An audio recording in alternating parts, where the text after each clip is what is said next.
Hail, adventurers, and welcome back to the Wyvern's Lair. I am DM Wyvern, returning back to you again with more Pathfinder Kingmaker, the Imperial Edition. Previously, we just embarked upon the main campaign adventure, got down with one episode that took us through Jamandi Aldori's mansion under siege by assassins unknown, and when we last left off, we helped defend a trading post against bandits in service of the Stag Lord. And so that is where we resume our adventure this evening. There we go, Oleg's trading post. We can read it right over here. We're setting off on our first big adventure. Jamandi Aldori, a Restivuk Sword Lord, is testing the contenders, weighing who shall be ruler of the stolen lands. There's only one way to prove that you're worthy of the title. Rid the area of the ravaging bandits and their leader, the bloody cutthroat known only as the Stag Lord. Tremble, ye scoundrels. We are coming. We are coming indeed. And before we fully embark upon this next tale, let's go ahead and acknowledge everyone, all the adventurers who we have at the beginning of the story. We're joined by Punish Bidoof, who I know is actually not going to be able to stay.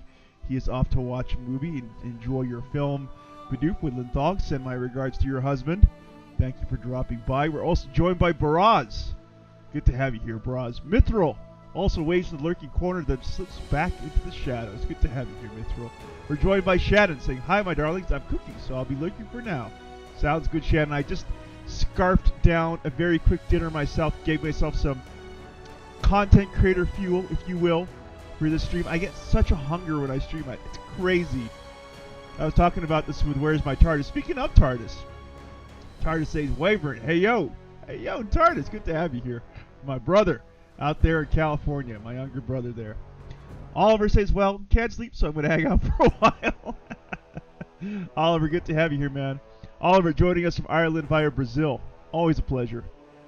David Woomer says, well, hello. Why haven't... Well, he says hello to you fellow adventurers. David Woomer, it's good to have you. Yes, more Pathfinder Kingmaker. It is a wonderful and cool game, I agree. We got Anon234 saying, let's go, get wrecked. Good to have you here, Anon. We're joined by Gabriel Rodriguez saying hello there. Gabriel joining us all the way from beautiful Brazil. Baraz says, the very first time I did it, Oleg died like a fool. Reload.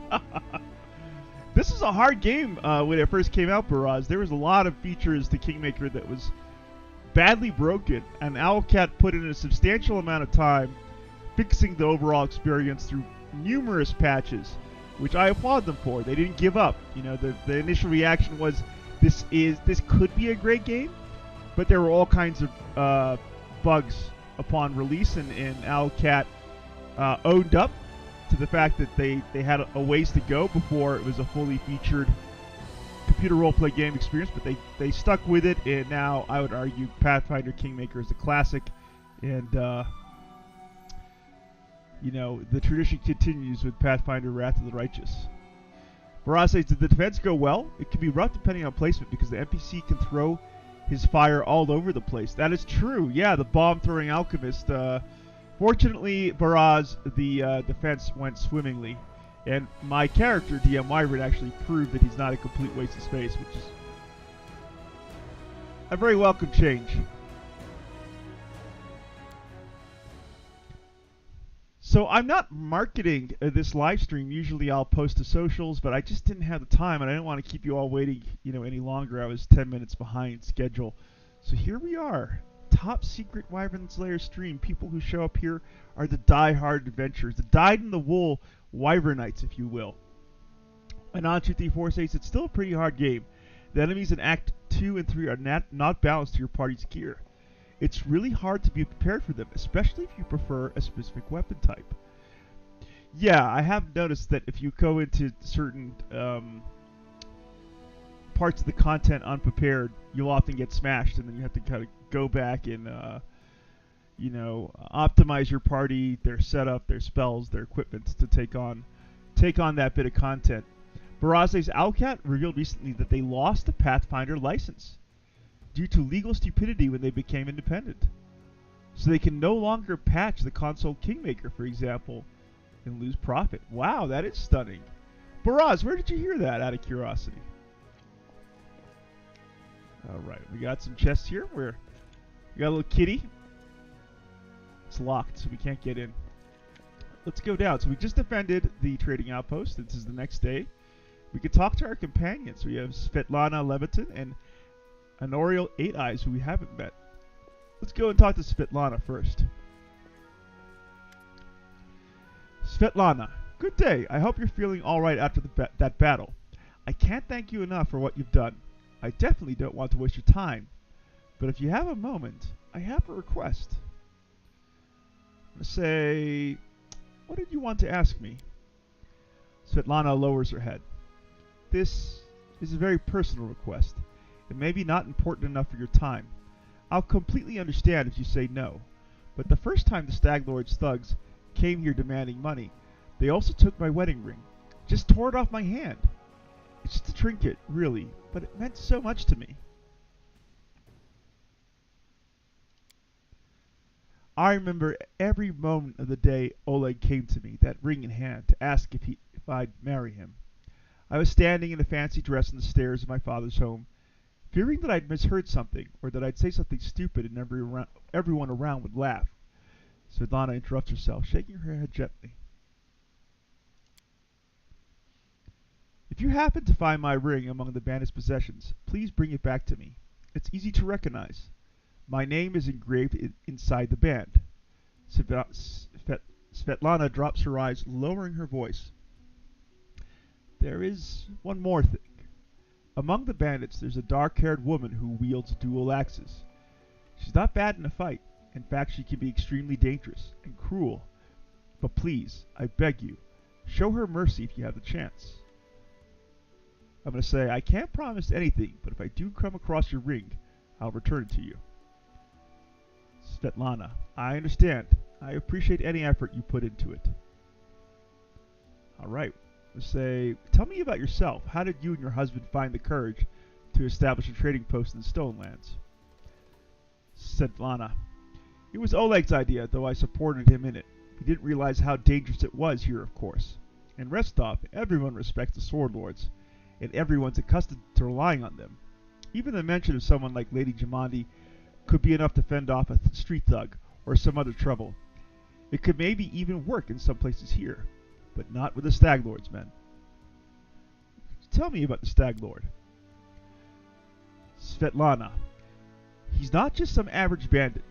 If no one puts a stop to him, he'll turn the Stonelands into his personal kingdom. A kingdom of fear and oppression. You're going to choose the chaotic evil choice. In life, you either inspire fear or cower from it. I prefer to be the one who's feared. Svetlana lowers her head. You may be right, but life without hope is just too bitter. I have to go. Farewell. Uh-oh. Did we just crash? We did. I can't. We just crashed, adventurers. Baraze's media source, Mortisimal Game and Game World Observer. Interesting. Mortisimal Game is quite a respected content creator. I would imagine he'd be careful about the information he puts out. Baraze's weapon type and feats are a major Pathfinder 1 issue. They removed all of that in Pathfinder 2. I did not realize that. Alright, so let's go ahead and load. Make sure the stream is functioning properly. Yeah, it is. Very good.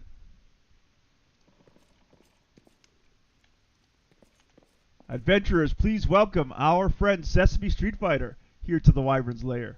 Sesame says, DM Wyvern, I'm healing, but I have to jump on and hit like. I'm in some pain here, so I can't stay. Have a great stream, all. Thank you so much, Sesame. I appreciate you dropping by. Appreciate your support. Sit back, relax, and heal up soon, Sesame.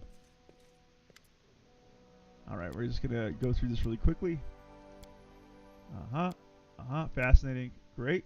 Chaotic evil. Yes, please. I have to go. Farewell. Alright. Recover Svetlana's wedding ring from the bandits and return to her. Let's open up our quests here. Alright. So we got all these things. So let's go to the utmost one. Alright. Set off to Thornford and the bandit camp there. What a mess. While we were resting at the trading post, our leader suddenly stared into empty space, moving his lips as if he were talking to someone. And then he said he knows where the bandits who attacked the trading post are camped. We'll never find the Staglord's fortress in all this ominous fog that blankets the area. But if we track down this gang, we'll be able to follow their trail. Off we go.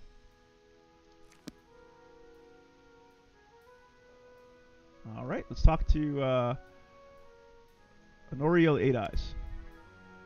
The elf looks straight at you, through the tangled hair falling off her face. Hey, you're an adventurer, right? Seeking your fortune in the Stonelands? You aren't the only one of your kind here. Take my advice. Keep your eyes open and watch your back. Sometimes the ones who call themselves your friends are more dangerous than your enemies. Judging by the elf's voice, it's obvious that she started her day with a jug of wine. Who are you? The elf grunts. Honoriel Eight Eyes. Once upon a time, I was famous throughout Absalom. What is Absalom? For more than 4,000 years, Absalom has been the city at the center of the world, a metropolis-sized showcase of the greatest treasures in all Golarion. The city not only holds a key strategic position for both commercial and military endeavors in the region, but encompasses the site of the ascension of 4 deities and claims to have been founded by none other than the last Aslanti, the god Aroden. Back to the conversation. Honoriel Eight Eyes of the Reckless Six. Well, glory passes quickly. A few miserable decades later, and no one recognizes you on the street anymore. What a shame. I say, what are you doing here? I sit here waiting for adventurers who are in need of help. We may be sitting here in a backwoods tavern, but in Absalom, I have a lot of friends who are eager to make a few coins. They have brave hearts but shallow pockets. A little gold would be a welcome change for them. I can send them a message, and they will come from Absalom through a portal. If you're interested, just give me a sign, and we'll arrange everything right away. Also, I can summon the tutors from the Pathfinder Society who can retrain you and your companions. They're quite willing to do this for free. The first 3 times you request their services. After that, the price for retraining will gradually increase. Such is their way of doing business with new clients. With all new clients, rather. The Pathfinder Society is a globe-spanning organization based out of Absalom. The membership consists primarily of Pathfinders, adventurers who travel throughout Golarion, usually inconspicuously, and explore, delve, and otherwise experience the lesser-seen parts of the world. They send journals documenting their travels back to their adventure captains, who also assigns them new missions and suggests new places to explore. The most exciting and illuminating of these journals are compiled in the Pathfinder Chronicles, an ongoing series of books that collect the history and mystery of Golarion for its membership and the general public.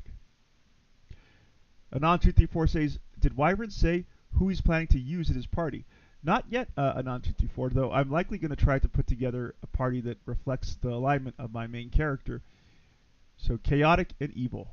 That would be my preference for my my companions. Alright. Why are you called Eight Eyes? Once long ago, I could spot an enemy and pin him to the wall before he could even think of attacking. Some said I had 8 eyes and looked all around at once, though it seems I've outlit my nickname. Honoriel stretches her arm forward. Her palm trembles noticeably. I've been drinking so much lately, it's best I don't test my skills too often. I say, where were you when the trading post was attacked? I was hunting, says Honoriel. Got a little lost in the mist, which is the first time that's happened to me. I guess I should go easier on the drink. But don't you imagine I'd be scared of a good fight. If only I'd known I was missing all the action. But I see you've got everything under control. I say, would you like to join me? No. I've got enough things to do already. You'd better manage on your own. I say, a famous Pathfinder here in the middle of nowhere. Why? And Ariel says, you want to know how one could exchange the life of a Pathfinder for this sorry drunken rat hole? The The light in Anoriel's eyes goes out as if someone had blown out a candle. You lose all your friends because of one scumbag, and then you'll understand. I was the only one to return for the final campaign of the Reckless Six, and whatever's left of me can't be called a seeker anymore. Anoriel remains silent for a long time, as if wondering if she wishes to poke the old wound. Here's the story. Our leader, Vermelt, was the best of us, wise, brave, friends with everyone. One of those friends, Advian Edresant, sent him a disturbing letter. He'd stumbled upon mention of some ancient books on the art of necromancy. Secrets like those are best left hidden forever. Trust me, I've seen what that kind of magic could do. The elf bites her lip. To make a long story short, these volumes are supposedly hidden in the catacombs of Gallowspire. We decided that the books should be retrieved and kept safe by the Society. We gathered in a tavern, discussed the expedition, and then proceeded to Ustalav. The immortal principality of Ustalav is a fog-shrouded nation of countless horrors and a once proud realm that suffered under the clawed hands of the Whispering Tyrant for centuries. Adventurers, please welcome my great friend Freewada saying, "Yo, go get him, Wyvern!" Dropping all the Wyvern emojis. Thank you so much, Freewada. I'm looking forward to catching up with you and Dame Offensive in 4 short weeks to resume our adventures in Divinity Original Sin 2. That's going to be good times. In the meantime, everyone can catch Freewada on his channel doing Spooky October. It was a normal mission, a quick and quiet recovery. Anoriel smiles bitterly, but everything turned out to be much more complicated. We barely made it through the Witchgate Forest. All those terrible living trees, undead druids, and their arches of bone. It was a miracle we managed to make it out alive. We'd chosen Renchurch to stop at. It was marked on Vermelt's map as a safe enough haven to hole up in and lick our wounds. How I wish that had been true. Vermelt was the first to perish. He was attacked by one of the monsters hiding in the stables. It tossed him about like a feather and threw him down an ancient well. His shout echoed for a long time, and I didn't hear the sound of him landing. Then, Anoriel pauses and turns away, hiding her eyes. Enough. I shouldn't have gotten into this. Who am I to stir up others' feelings with all my chatter? We'd better forget about it for now. Maybe I'll tell you some more some other time, but not today. I'll say, regarding your story, Anoriel looks at you silently. What happened in Renchurch? Anoriel, the elf shakes her head. I have no wish to fill your sleep with nightmares. When you prove that you can stand firm in battle, that you can achieve victory without losing yourself along the way, then I will tell you the horrors that awaited us in Renchurch. Okay, let's talk about something else. Freewada says, oh yeah, it'll be great for Divinity. Currently cleaning my pants from horror games. You are a braver soul than myself, Freewada. I can't play those poop-inducing games. Alright, let's ask about the Pathfinder Society here. I want to know more about the Pathfinder Society. Anariel says, what exactly are you interested in? What is the purpose of the society?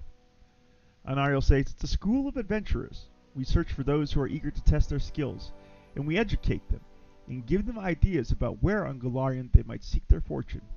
They look for forgotten knowledge, secrets and lost artifacts. They are explorers and pathfinders. We're a sort of mutual assistance club for adventure lovers.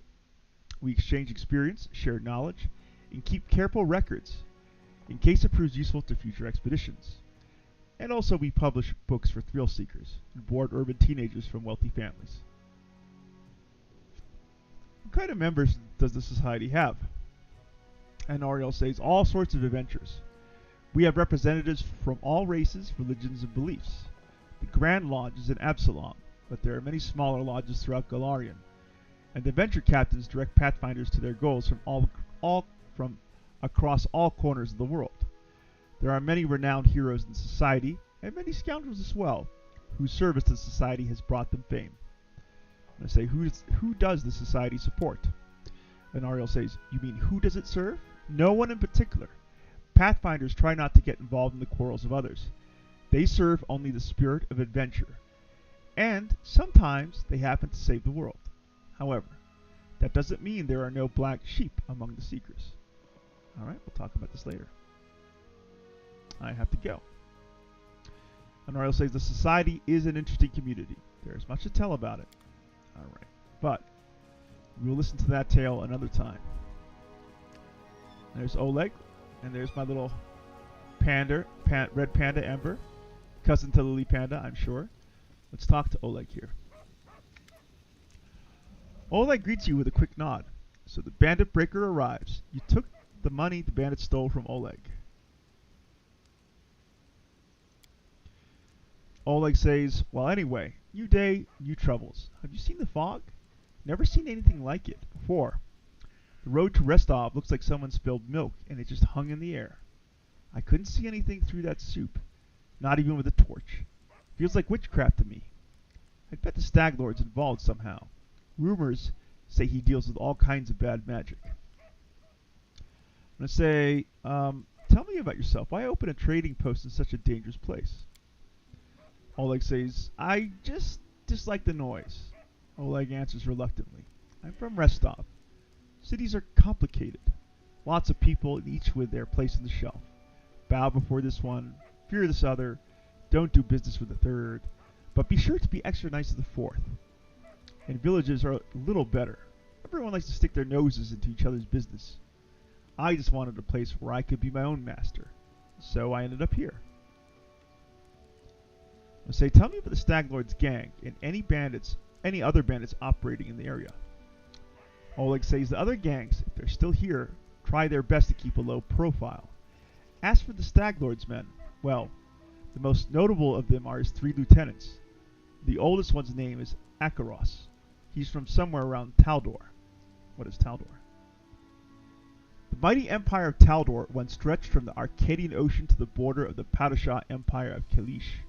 Arodan himself was said to walk among the people of Taldor, and his religion, a shining beacon onto the world, radiated outward from Taldor's gilded capital of Opara. Taldor's ancient armies of exploration established footholds for the empire throughout Galarian, and its mighty phalanxes marched for thousands of miles during the Shining Crusade to beat back the Whispering Tyrant. Now, Taldor is a stunted remnant of its old glory, having lost control of its daughter territories, and is almost ignored by the powerful countries of today, which assume it will continue its slow decline for at least another century. He's fierce in a fight, but from what I hear, he isn't cruel by nature. The other two are Dovin and Alkus. They are usually seen together. Alkus is a mountain of a man with the mind of a 5-year-old, albeit a mean and bloodthirsty one. He's quite the fan of torture and bloody executions.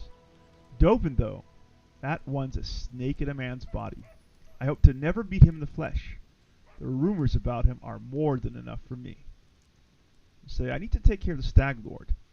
Do you know anything that could help me find him? Oleg says, that's quite a task you've set yourself on. The Stag Lord has a fortress somewhere in the area, but only a few chosen from the most trusted of his rabble are ever invited. The location of the fortress is a heavily guarded secret, and with this fog hanging around, I imagine it would be even harder to find. I suppose you could try to follow the trail of those bandits who attacked the post before. They came from the southwest, from the side of the Thorn River. The fortress might be there, or at least some large camp of theirs where you can find information. The Thorn River. The Thorn River meanders through the northern parts of the Gnarl Marches, slow, fetid, and teeming with life. The muddy waters flow sluggishly through the flooded lands and dense thickets. The locals dare not drink from the Thorn River, and not just because of the filth or the stench. Ravenous beasts lurk in the murky depths, lying in wait and ready at any time to pull their prey from solid ground down to the bottom of the river. Well, that sounds absolutely horrifying. Remind me not to go anywhere near the Thorn River banks. What else can you tell me about the Stag Lord? Oleg says, not much. Not like I've sat down and shared a cup of wine with the man, you know. But I think he arrived in the Stone Land less than a year ago, from what I've heard. But as soon as he got here, he took over everything. I wrote to Rostov, tried to warn them that the Stag Lord wasn't some typical gang leader, but they didn't listen. The rumors about him are horrible. He'll kill a person if they so much as disagree with him. He never reveals his face. Those who've seen him up close report the same thing. Ugly scars cover every inch of his skin, not covered by clothes. The Stag Lord's past is a mystery. He just arrived one day. He was immediately a power to be reckoned with. I guess the most surprising thing about him is that he has as many followers who admire him as he has minions who obey him out of fear. He's got some inner strength in him, or maybe an inner madness.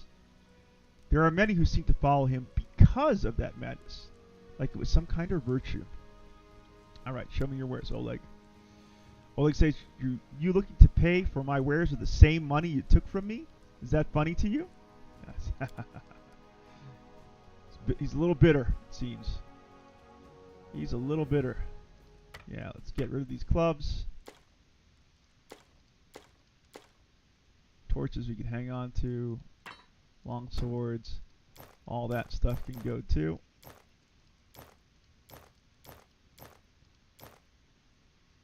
That looks good. Go ahead and sell off all that. Yep.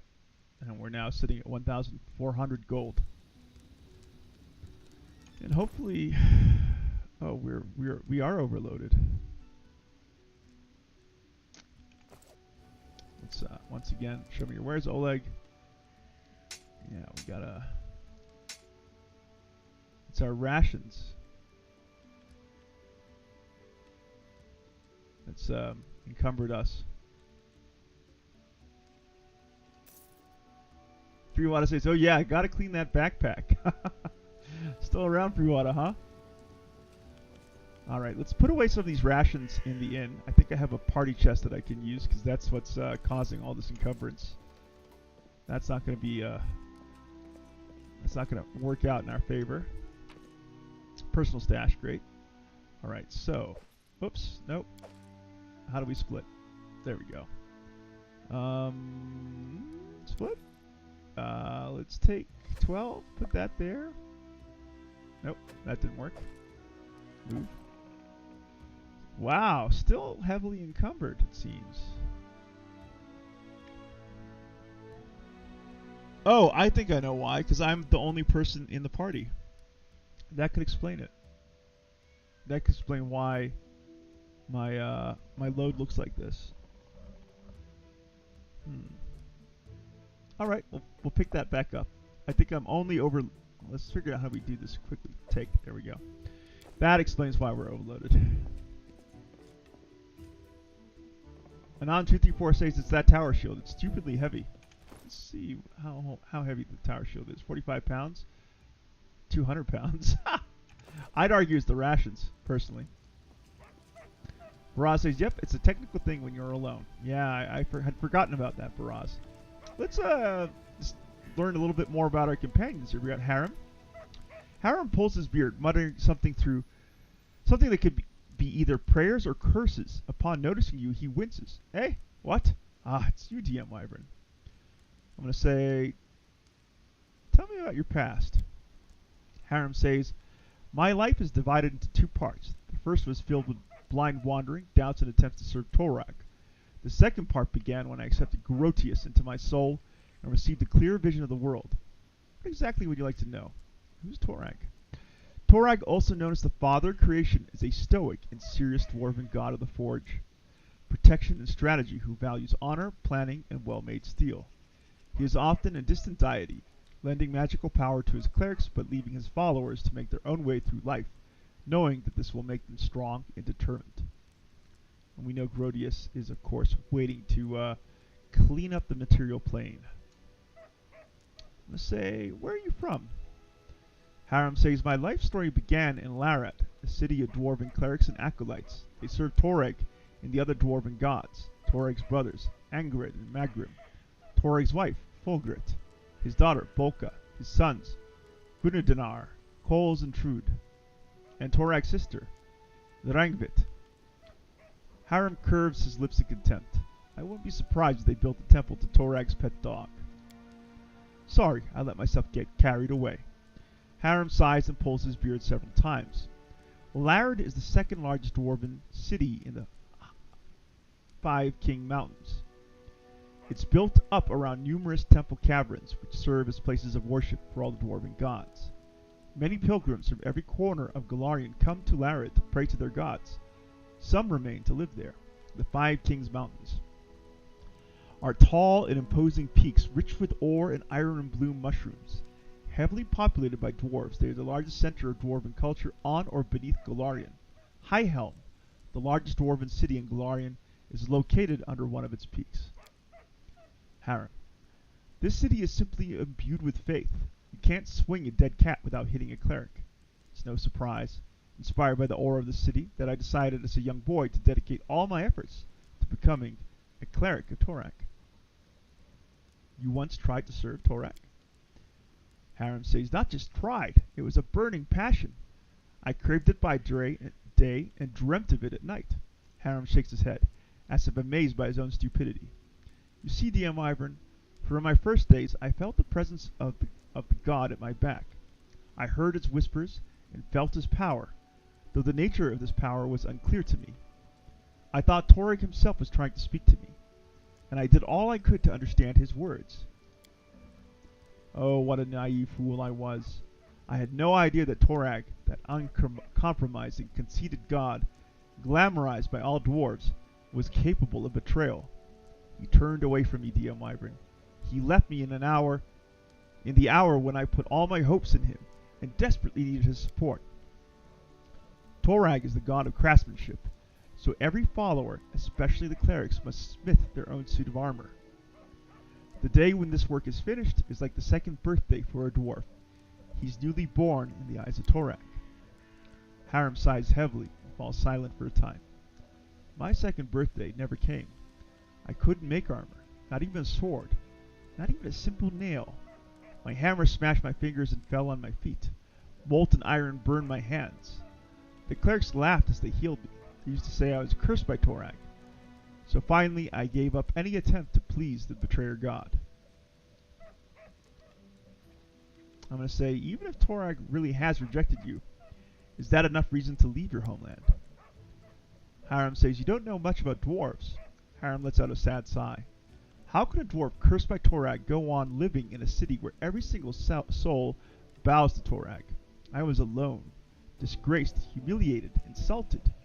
A lone tear glints in the light before sliding down Harem's cheek and hiding in his beard. I was trying to drown my sorrows in drink, but even the owner of the cheapest pub on the road would laugh at me while he put those mugs in front of me. I couldn't take it any longer. I wanted everything to end. But there was one thing that kept me going and prevented me from ending my life. I could still hear that divine whisper behind my back. It was yet faint. It took a long time before I could hear it clearly, but having heard it once, I could never forget it. It was clear that none of Larid's deities favored me, so I left the 5 King Mountains and went out searching. Welcome back, Shannon. We are just taking our time as we finish saving the outpost. We're now going around and learning a little bit more about our traveling companions, our fellow adventurers here, our fellow Pathfinders. I didn't think dwarves ever worshipped Grodius. How did you learn about him? Harem. Oh, but that blessed day became the beginning of a new life. Alone and abandoned by all, I spent many dull hours in a filthy tavern by the roadside. I don't recall the town, nor even the country. I had no money. In fact, all I had was a hunk of stale bread. I was weary and almost fainting from hunger. And that was the moment when the whisper from my god became more clear. It was like he was calling me. At last my sufferings had come to an end. It was a miracle, DM Wyvern. And I had paid full price for it with my torments. I couldn't control myself. I walked out of the tavern and straight into the nearest forest. And there I found the ruined temple of Arudin, the lost god. Several figures clad in robes were holding a silent service there. A service to a god I knew nothing of. None minded when I stood beside them. For the first time in my life, I felt myself at home. Arudin was the immortal Aslanti who raised the Starstone from the bottom of the inner sea in 1 AR, and in so doing founded the city of Absalom and ascending to godhood. Prophecy told of his return to Golarion and the beginning of a new age of glory.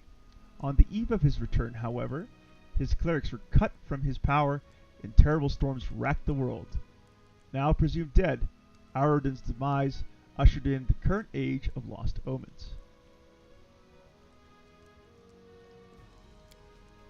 Harum says, my new brothers told me they were clerics of Grodius, the god of end times. They were traveling around Golarion spreading the teachings of Grodius, despite all the persecution, contempt, and misjudgment they received from others. I gladly shared this burden with them, for now I knew whose voice had whispered to me through all those years. I'm going to say, wait, you couldn't make even a simple nail, and you blame Torag? Harum says, are you suggesting that my problem was not a curse, just my own inability to work with metal? Or maybe you're saying that I was just too lazy. Harum looks into your eyes defiantly, his hands trembling with suppressed rage as he runs his fingers over his beard. You're a fool if you think so. An ignorant fool. Have you ever met a dwarf who can't handle a smith's hammer? Even our children craft knives. No, no, no. Torag is the cause of my sufferings. The betrayer god deliberately cursed me just to make a laughingstock of me. Harum raises his hand and shakes his fist at someone above. But I won't let myself to get angry at you, DM Wyvern. You're an ignorant and blind soul, and my aim is to guide you to this dying world that marches towards its end. I will open your eyes or die trying. Grodius will be pleased by either outcome. Mithril says, lurking no more, insomnia seems to have kicked in. Well, pull up a chair by the fire, Mithril, and join me for this tale here at the Wyvern's Lair. Alright, let's continue to learn more about Harum and his life and world. I'd like to know more about the dwarves. Harum says, most dwarves are self-satisfied, stubborn fools serving Torag. They don't deserve my good attitude. Harum winces. But you can ask what you want to know. I'll try to answer. I'm going to say, tell me about the 5 Kings Mountains. Harum says, the Dwarven Kingdom, yes. Well, it's to the south from here. It survived many trials, and there will be more yet to come. Harum strokes his beard, contemplating. There is no unity among the dwarves, DM Wyvern. The 5 kings rule over our people. They sit on the thrones of the 5 greatest cities, and with every passing day it grows harder for them to come to any agreement. The only thing uniting the 5 Kings Mountains is the sky citadel of High Helm, the great dwarven fortress at the mountain's heart. The Sky Citadel. Mighty dwarven fortresses that can be found throughout Avistan and Garund, the first to be built by the stout folk when they emerged onto the surface during the Age of Darkness. Although 10 citadels were built in total, only a few have survived intact to the present day, and fewer still are held by the dwarves. High Helm. High Helm is among the ancient and expansive dwarven settlements recognized as the Sky Citadel. Constructed during the Age of Darkness, within and beneath lofty Emperor's Peak in the 5 Kings Range, is remained the center of dwarven culture on Avistan for millennia. Alright, have the dwarves always lived on the surface? Harum says, oh no. Eons ago, all dwarves lived deep beneath the surface. And they did rather well, judging by the historic records. They built fortresses befitting noble dwarves. But our restless god Torag sent us a prophecy, the quest for sky. He ordered all the dwarves to abandon their fortresses and press upwards, to show their beards to the sun, as they say. Quest for sky. The quest for sky is the ancient dwarven migration to the surface of Golarion from their original homes in the Darklands. Their god Torag had given them a prophecy. When the ground shook beneath their feet, they must press upward to the surface. They took the massive tremors caused by Earthfall in -5293 AR as the sign, and began their journey toward the surface, finally emerging there in -4987 AR. A journey of hundreds of years, it seems. Harum says this journey was long and bloody. Many dwarves perished on the way. Others turned back, keeping to their ancient strongholds, eventually to turn into evil Droger, Grey Dwarves. But those who survived reached the surface and founded the Sky Citadels, the most glorious cities in dwarven history. Mithril says, DM Wyvern, do you mind if I give a little plug to a YouTuber I just found? He has only about a dozen subs, but he's playing two of my favorite games, Divine Divinity and Planescape. Of course, Mithril. Of course you may. Alright. Tell me about the Sky Citadels. Harem. Oh, they are the peaks of creation. Glorious citadels, built by the ancient dwarves, who'd finally reached the surface after many hardships, performing the final labor in their quest for the sky, on the surface of Golarion. Harem's eyes glitter with admiration. They are steadfast, tall, magnificent. They are beautiful. The 10 citadels were built by dwarves, but we managed to keep only a few. The citadels crumbled, and the orcs, sworn enemies of our people, trampled their blessed streets and ruined the gorgeous palaces of the ancient kings. Harem's eyes grow misty with tears. These were heavy losses, and a disgrace to our people, DM Wyvern. High Helm is the jewel of the citadels that remain. It is located in the heart of the mountains, in the heart of every dwarf. Yes, yes, my heart too. Harem says, there's a dwarven saying that if an enemy reaches High Helm, every dwarf from all corners of the world will come to defend it. Harem casts a sad glance at you. Be there too, but not to help the Citadel's defenders. I'd be there to witness the fall of our people with my own eyes, and mourn it. I would fall upon the cold stone, and raise my final prayer to Grodius. I'd like to talk about your god Grodius. Harem says, you wish to learn about Grodius? Harem seems surprised and pleased at the same time. Yes, of course. I will answer anything you ask. I'm going to say, what are Grodius' teachings about in a nutshell? Harem says, Grodius is the end of all that exists. Harem smiles. He's obviously been waiting for this question. Look around you, Wyvern. What do you see? Look again and realize that everything will be destroyed. Our clothing and our armor will turn to dust. The walls of palaces will crumble into ruins. The trees will fall. And you and I will die much sooner than that. Mithril says, thanks. Go show Rolls and Rockets some love, guys. He's just starting out, but he seems a good sort. Thanks, Mithril. I'll definitely go and drop by Rolls and Rockets' YouTube channel after the stream and drop him a sub on your recommendation here. Harem says, Grodius is a timeless watcher. He's been locked away by Pharsma, the goddess of rebirth. From her boneyard he watches over the world, knowing the time for the final reaping shall come. He's the bloated moon hanging in the sky. He's the harbinger of the last days. He's the one who will stay when all the others are gone. I'm going to say Pharsma has Grodius locked in her boneyard. So she's stronger than Grodius? Harem says, of course she's stronger. For now. Harem nods with dignity, stroking his beard. Grodius is weaker than Pharsma, and many other gods. I would be a fool if I tried to claim otherwise. If Grodius were stronger, the end times would already have come, wouldn't they? Pharsma.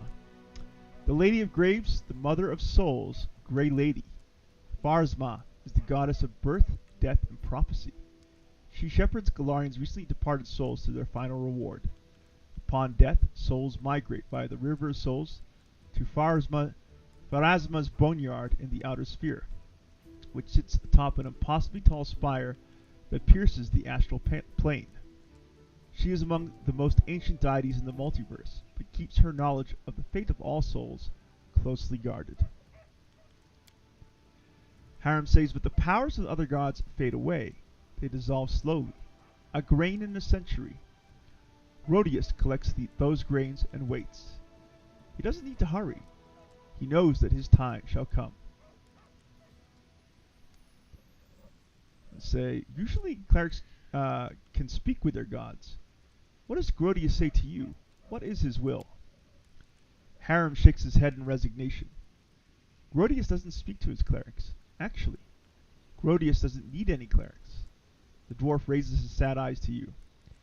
He only allows his whispers to be heard, and only by those who are dying to hear them. His words are unclear, but they call to you. His voice comes with the soft rustle of fallen leaves. the woeful wailing wind at the mountain pass, with the roar of the raging blizzard, and it calls you to strike out on the road, onwards, always onwards, over the pass, over the bridge, and further along. Up ahead, where the edge of a grey robe flashed, and a candle sputtered for the last time before dying. Onwards, always onwards, until your feet can no longer carry you. Harum falls silent, submerged in his own thoughts. Thanks for telling me about Grodius. I've learned enough for now. Harum says, then let me ask, what do you think about Grodius?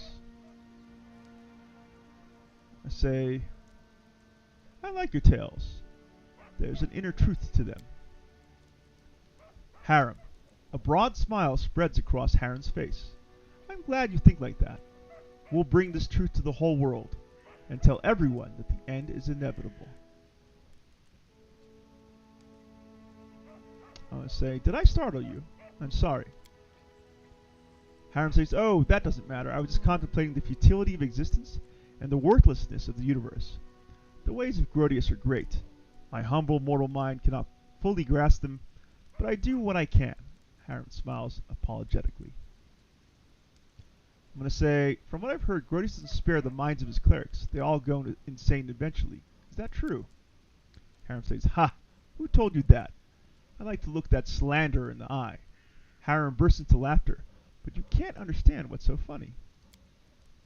You see, DM Wyvern, sanity is quite a relative concept. Harum says as his laughter recedes. Each of us is certain that he is the sanest creature in the world. Meanwhile, we periodically doubt the sanity of others. So what happens if 2 or 3 people claim that someone else is insane? Does that make it true? Perhaps the accusers have lost their minds themselves.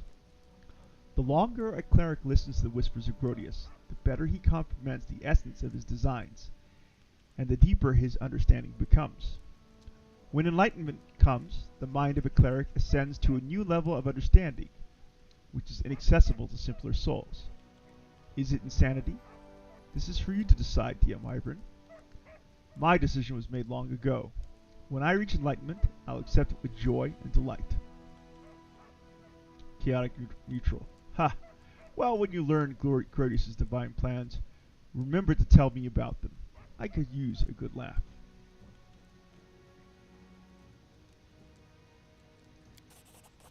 Harum seems not to hear the irony in your words. Oh, of course I will tell you. I will tell everyone. The word of Grodius will lead us forward, onto the inevitable. And say, have you ever regretted your decision to abandon Toreg and start worshipping Grodius instead? Harum says, your question might seem offensive, DM Wyvern, but I am not offended. I realize you ask it because you wish to learn more about Grodius. Harum squeezes his beard in his fist, but in a moment he lets it free again. Torag betrayed me, DM Wyvern.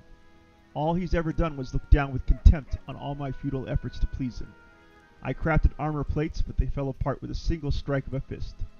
I smit swords, but they broke at the hilt. Torag's priests used to say that such failures were the curse of their uncompromising deity. Harum's fingers grab his beard with such force that it seems he'll tear a handful of hair out of it. It was Grodius who opened my eyes. He showed me that failure is a manifestation of his will. The end time is near, DM Wyvern, and every failure is just another step towards it. Torag's curse is only half the reason for my failure. The other half is the blessing of Grodius, which I've borne from early childhood. Harum smiles warmly at his thoughts. So the short answer to your question is no. I have never regretted opening my soul to Grodius. I say thanks for the conversation. We'll talk later. Harum nods with dignity. I'll be happy to continue our conversation later. And there we go. We've met our companion Harum here. Oliver says, lick the like button already. If I don't answer, it's because I fell asleep. I understand, Oliver. My streams do tend to be quite, what's the right word for it? I think the word is hopefully not boring, but relaxing. Boken, let's talk to Boken. Boken puts his hands on his hips. Ha! Old Boken still knows a few tricks to impress those blood-sucking dummies. Enough hiding the damn bushes, I say. I say, can I help you in any way? Boken glances at you, suddenly interested. Well, since you're asking, there is a cave nearby. I used to pick berries in there, but the place has been overrun by spiders. Their berries are red, look a lot like raspberries. Bangberries, I call them. I'd be real grateful if you gathered a basket of them and brought them back. Just be quick if you do, they spoil quickly. Bangberry Cave has been revealed. Those spiders in the cave are mean. Here, let me give you some alchemical fire. Crafted it myself. Burn those spiders to a crisp. That will teach them for taking over my Bangberry Cave. I also need a bucket of moon radishes. They are a rare and mysterious plant. I don't know where to find them, but I know that kobolds gathered them and valued them highly. Boken. It's not a huge deal, really. I'd do it myself if I were younger. But if you're willing, I'll pay you. 3 potions for the berries, and a purse full of coins for the radishes. I say, why do you need fang berries and moon radishes, Boken? Boken says, you want to know, huh? Well, I'll gladly tell you after you bring them to me. I say, alright, I'll try to help. Boken glances at you hopefully. Just watch out, alright? Don't end up someone's lunch. Show me what you have. Let's see what he has. We got these errands. Let's take a look. So we got Svetlana's ring. Recover Svetlana Levitin's wedding ring from the bandits and return it to her. And moon radishes for Boken. Gather a bucket of moon radishes and bring it to Boken. Moon radishes often attract kobolds. And interesting. Oh, the Fangberry for Boken. Gather Fangberry in the spider cave and bring it to Boken before it spoils, but beware of the spiders. Boken said that those in the cave are extremely mean. Mitchell says, DM Wyvern, the ASMR of CRPGs. Oliver says, not boring at all. I'm just having trouble sleeping, but hopefully not for long. Yeah, sit back, relax, and listen to my dulcet tones, Oliver. Hopefully you'll fall asleep in no time. I would, listening to my voice. Ah, Jathal, one of my favorite companions. Let's talk to her. Jathal greets you with a nod. Speak. I'd like to hear your story. Jathal. Stories. She shrugs. Stories are boring and a waste of time. I have killed. I was exiled from Kyonin. I died. I was raised by Urgatha's gift. That is my story. Kyonin. The homeland of the elven race on Golarion. Kyonin was almost completely evacuated by the elves just before the fall of the Starstone. They only recently, by elven standards, returned to Golarion to reclaim their ancient homeland and have become an isolationist realm, allowing few non-elven visitors into their mist-shrouded capital, Yadara. And Urgathau. Urgathau, also known as the Pallid Princess and Lady Despair, is the goddess of physical excess, disease, and the undead. She is mostly worshipped by dark necromancers, the undead, and those wishing to become undead. Sometimes those who live gluttonous lifestyles make supplication to her, as to those suffering from a serious illness. Her faithful believe she was the first creature to defy Pharasma and return unnaturally from the boneyard and break free from the cycle of souls. I say, who were you before your exile? Jathal. It's rather amusing. I belonged to a wealthy family and held high position in the courts of Idara, the capital of Kyonin. When my little wrongdoings were revealed, the trial was held in the very same court where I tried cases and delivered sentences over several 100 years. An awkward situation, don't you think? I say, who did you kill and why? Jathal. Family. 4. Jathal's voice is calm and ordinary, as if she's speaking of something trivial. But why is the more interesting question. What is the worth of 1,000 years if you cannot enjoy it like your first 10 dozen springs? The elf's voice sounds unusually vehement.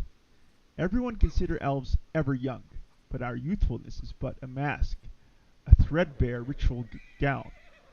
What lies underneath? The dust of years and jaded repetition. With each year, the dust grows thicker, and erstwhile joys cease to excite and cloy as a dish you tasted 1,000 times. Long did I search for a way to avert this fate. Don't I, who has truly tasted life, deserve a better lot than those benumbed old elves who close themselves to the world? And I found a way in the ancient texts of Urgathal, a ritual involving the blood of my kin, a trifle that would make each day feel as a holiday, created especially for me. The ritual gave strength not only to my body, but to my mind and soul, and my mind whirled at every sensation, each sip of wine, or silken caress. Oh, how I miss this. My cousin was the first I used for the ritual. It was a simple matter to pass her death as an unfortunate accident. But the enchantment would not last. I had to find another, and again conceal my trail. With the third death, my family grew suspicious, and upon the fourth, my deeds were finally revealed. Such a pity. If not for this, my unlife even now would overflow with burning pleasure, for I have dozens of useless relatives. I'm going to say neutral evil. In the end, we all live for ourselves. The lives of others shouldn't outweigh our own. Jathal. I concur. The elf nods in content. But not many possess the courage and honesty to admit it. The world is filled with cowards and fools. Do you have family in Kyoden? Anyone who is dear to you? Jathal. Do you mean someone I would hesitate to sacrifice? Perhaps my daughter. I would regret the wasted effort. The creature turned out quite well, like a properly trained dog or a well-managed horse. Is exile your punishment for murder? Jathal. For an elf, Jathal says pointedly, exile is a serious punishment. There is no other Kyonin in this world. Even I, who despise its hypocrisy, must admit as much. How did you die, and what happened after? Jathal frowns. I don't remember my death. I was stunned by the sentence of exile, and I admit I showed weakness. I wandered aimless, absorbed in despair, without concern for my safety or sustenance. And then I remember desolate rocks, a stone I lay upon, a convulsion, passing not only through my whole body, but through my soul. Then I awakened, cold, calm, my body overwhelmed with strength, but haunted by a strange internal silence. There were bloody prints of bone feet on the stone next to me, the sign of the goddess. The battle scythe lay nearby. That was the first and last time I heard Urgathal's voice. She spoke but 3 words. Hail the Inquisitor. That is all. She has neither addressed me nor answered my pleas ever since. I will not bother you with the story of how I tried to comprehend my new condition. Soon I had a chance to put my new powers to the test. A group of my kin had tracked me through the woods. They were insolent and would pay dearly for this. But I had to reckon how I might free myself from their persistent chase. A powerful protector from among the short-lived could help me, and the sellswords seemed suitable. That is all. Tell me about your birthplace. Jathal says, I hope you did not ask from idle curiosity. Kyonin is the birthplace of the elves. The other races are allowed to visit within reasonable limits, usually only as far as Greengold. That is the enclave for half-breeds and the short-lived, a whim of our queen. I enjoyed going there sometimes to a wild beast show. Beyond this caricature of a city, Kyonin is a mixture of grandeur and the sad remains of ancient glory. Next to today's graceful dwellings lie the ruins of ancient monuments and fountains. Elves prefer to live in small groups, in secluded settlements. The most outgoing and ambitious live in the capital, Yadara. I don't know how to pronounce that. Daily life is filled with the efforts of 100-year-old infants seeking worthy goals, and 1,000-year-old stony cynics entertaining themselves however so they can. That is all. It's scarcely worth mentioning that even this gloom is far more tempting than anything one finds in the lands of the short-lived. I'm not talking about your past. As you wish. What's it like to be undead? Jathal says, do you wish to know what it means to me personally? Or what powers and limitations it imposes? I'm going to say, do you regret not being alive anymore? A shadow passes over Jathal's face. You surely know how to ask questions. She says nothing for a long time. Two desires led me through life. To feel pleasure time and time again, and to achieve perfection. Unlife brought me closer to the second. I am changeless, torn from time. The chaos of the world, and even the soul circle have no power over me. But everything comes with a price. Most things that brought me pleasure in life are meaningless to me now.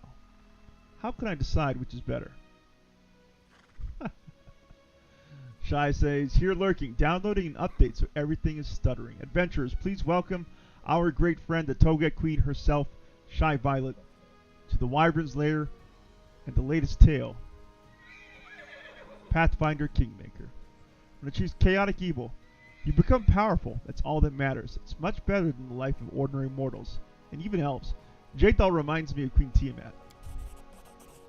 Jathal says, I would prefer to have both, but meanwhile, I shall have to content myself with power. I'm going to say, how do healing spells, prayers, and potions affect you? Jathal says, dreadfully. Of course. Your healers had better stay away from you in battle. The undead are healed through interaction with negative energy, and I can perfectly manage that on my own. I'm going to say you don't need to sleep, right? Jathal says, I'm spared from that bothersome need, but I hope you do not take this as a reason to invent additional responsibilities to entertain me during the night. I spend this time meditating and addressing the goddess. I'm going to say, what about carnal pleasures? Jathal says, a tactless and facile question. That pleasure is now as senseless to me as food or wine. Action without feeling. Jathal cringes. Thank you, I have no more questions about this. Oliver says, Jathal is cool, but I play mostly good characters. I always have a conflict with her. I say, tell me about your goddess. Jathal says, it might sound strange, but I know less than others about Urgathau and her faith. My transformation into her Inquisitor was unexpected, but I will answer to the best of my knowledge. I say, what do you know of Urgathau herself? Oh, certainly. Urgathau was once a mortal woman, basking in life and all the pleasures it had to offer. Her passion was so strong that Urgathau rebelled against Pharasma, against death itself and its laws. After her own death, she escaped the power of the Lady of Graves and returned to the world as a goddess, and the first undead. Since then, she has protected all who submit their souls to pleasure and passion, paying no heed to worn-out mortals and the dictates of law. And say, what does it mean to be an Inquisitor of Urgathau? Jathal says, this question is more complicated than it seems. An Inquisitor is by nature the most zealous defender of their faith, the hand of their goddess in mundane affairs. When I received this title and power, I expected that Urgathau would tell me my mission, but this never happened. The goddess remained silent. There's only one reasonable explanation I can imagine. Discovering what's expected of me is a part of my mission. So I reflect on this, make my prayers, and wait for a sign. I'm going to say, does Urgathau feud with other gods? Jathal says, not Urgathau, but Pharasma still tries to call her to order, and Serenre to heal her. Jathal laughs at the absurdity. Serenre, known to her faithfuls the Dawnflower and the healing of light, and at the Everlight, Serenre is a goddess who teaches temperance and patience in all things. Compassion and peace are her greatest virtues, and if enemies of the faith can be redeemed, they should be. Worship of this goddess of healing, honesty, and redemption in the sun began far to the east of the Inner Sea, in the vast Padishah Empire of Kalesh, but her worshippers can now be found throughout the world. I'm going to say, what does Urgathau require of her followers? Jathal says to enjoy, to taste exquisite dishes, to feel the lover's caress, and drink the enemy's suffering. A wonderful religious obligation, isn't it? You got a knowledge check that's been passed. Why is the cult of Urgathau forbidden in much of Golarion? Jathal says because Golarion is plagued by narrow-minded cowards. Some tremble at the freedom granted by Urgathawa. Others fear the wrath of Pharasma and her priests. Okay, but this for now. Say, what made you follow me? Jathal says, curiosity, the need for a reliable ally. You see, I must come to understand what my goddess seeks from me.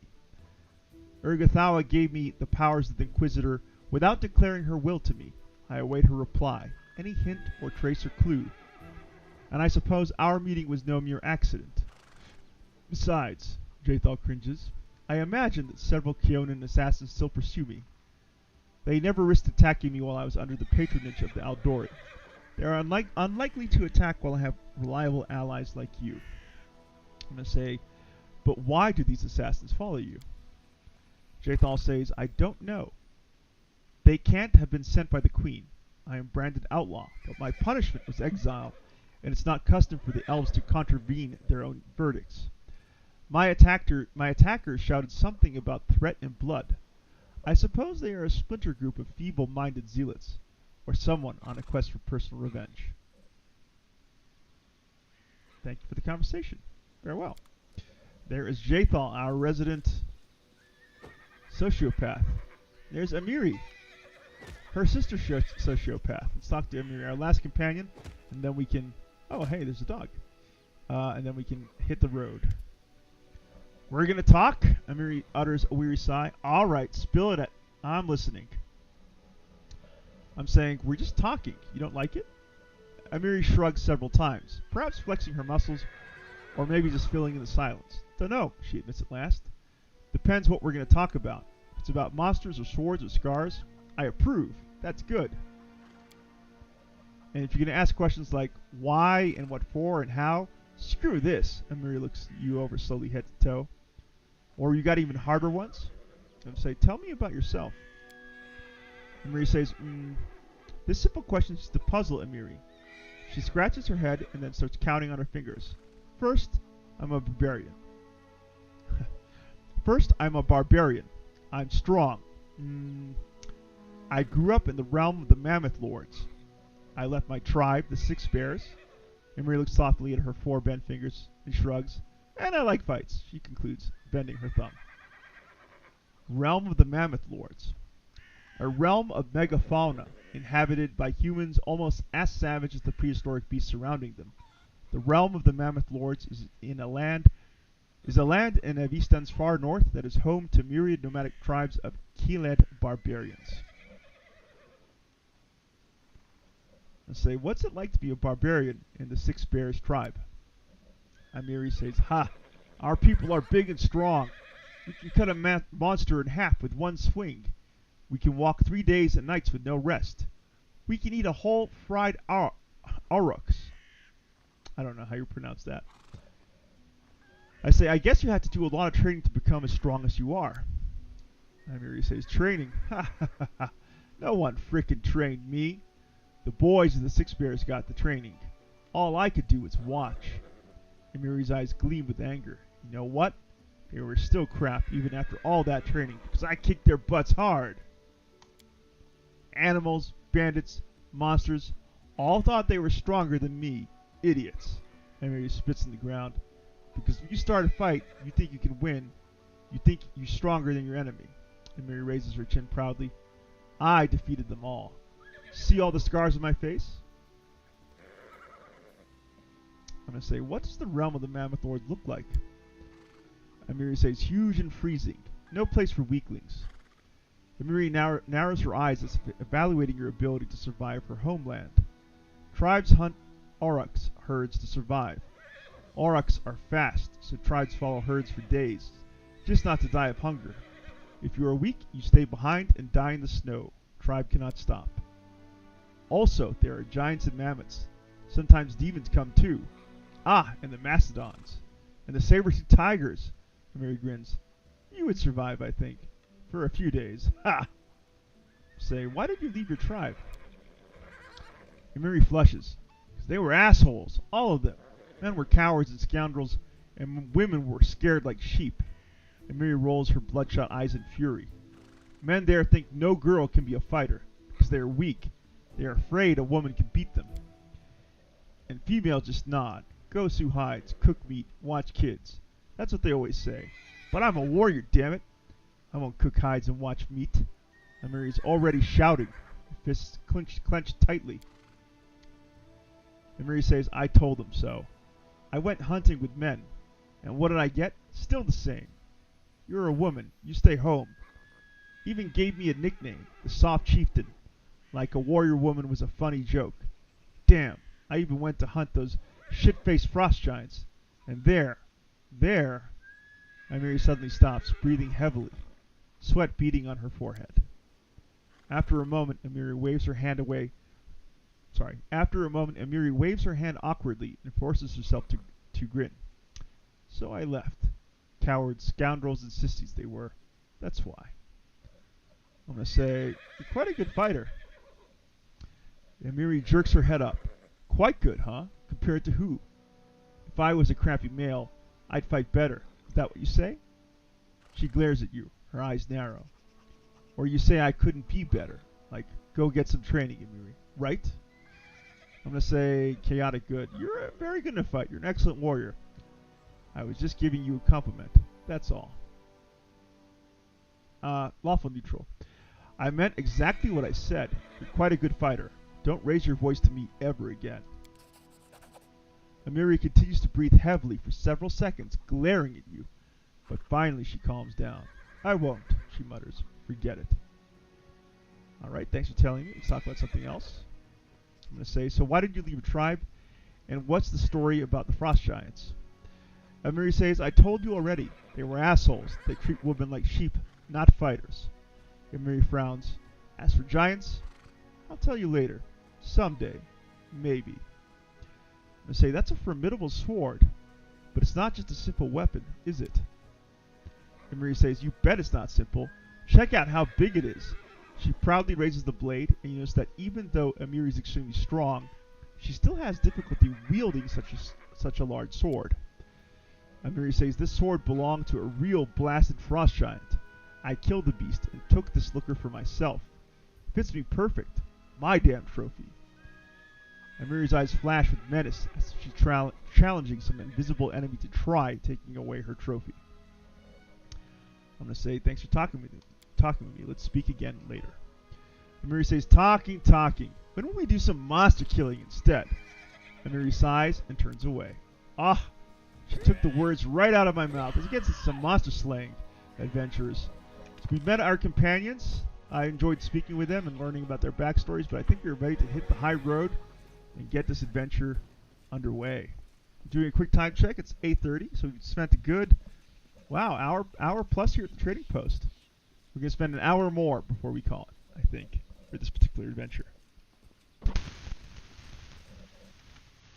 me just do a quick mic check. Yeah, we're sounding pretty good. All right, let's hit the road. This is my current group. That looks good. We can go ahead and accept. Mythos says Aurochs, a primitive pre-domesticated cow, is extinct since the 3rd century CE. Thank you, Mythos.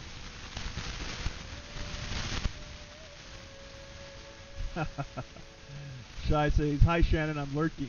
And Shannon says, hi Shy Violet Wife. I was too. Adventurers, please welcome none other than the best panda, Lily Panda. Joining us all the way from New Zealand saying, DM Crackle even. Hey, Lily Panda, good to have you here. It's DM Crackleburn. There we go. That's what Lily Panda was putting down. Oh, I'm crackling. I am crackling. Is it better now? Test. 1, 2, 3. Is this better? Am I coming? Have I fixed the crackle? Or does my audio still sound pretty dirty? Fixed. Okay, good. All right. Thank you for letting me know. Alright, so this is the Bangberry Cave. The origin of this giant burrow remains a mystery to locals. It was named for the plant known as a fangberry that grows in the area. It's kind of a scary fight. Let's see, what do we got? So this will take us back to, it's shrouded in fog, so we can't exactly get back to Restov. So we're cut off from Restov. We only have basically one way to go. We're in the area of the Shrike Hills. This is the Shrike River. to the south of us. We're in the outskirts. Let's begin our journey. There's someone on the road. Get ready. Oliver says, "Are you going evil on this one, DM?" I am. A dirty old man in squalid clothing shuffles up to you. His gray hair is unkempt, and he continually clenches and unclenches his wrinkled, freckled hands. When he stops and looks up at you, his eyes widen, and he tugs at his beard. Remus, strange weather, invisible fog creeping out of the woods, soars beyond the sky, obscures the sun and moon. Strange. The old man shakes his head, his eyes shifting about, seemingly at random. Amiri, I don't like this old man. Looks like the kind who can cast the evil eye. Jathal says, "Move along, old man. We give no alms." I'm going to say, "Who are you?" The old man freezes for a moment. "Remus, but that won't help with the fog." I'm going to say, "What are you doing here?" The old man raises a thick eyebrow curiously. "I do nothing. Breathe, walk, observe." I'm going to say, "The fog looks visible enough to me." Remus says, "I see more than ever. I've never seen so much before." The old man wipes his hands across his face and sighs wearily. "But someone must look, and no one else can." I'm going to say, "Invisible fog. Does that mean you can find your way through it?" Remus says, "The fog is wrong. It hinders your legs, not your sight. I wish not to try." I'm going to say, "I don't have time to listen to an old fool's nonsense. Be gone." Remus says, "Bold dog barks loud, while cunning one readies to bite. Cunning, short but stubborn. He is now in an ancient tomb that lies south of the trading post, searching for the great power that once gave joy, and now brings only death. You don't want my nonsense? Then you'll hear sobs and screams. Once stolen, the land should be reclaimed. Once reclaimed, bound with the claimer shall it be. Bound, merged, joined by unbreakable ties, claiming the land, claiming its pain, claiming its death." An ancient tomb has been revealed. Explore the ancient tomb. Where is that errand? Oh, there it is, under a bitter rival. Tartusio, our leader's ignoble rival, is searching a nearby tomb for a certain ominous artifact. Let's go there and intervene. All right. We do it my way.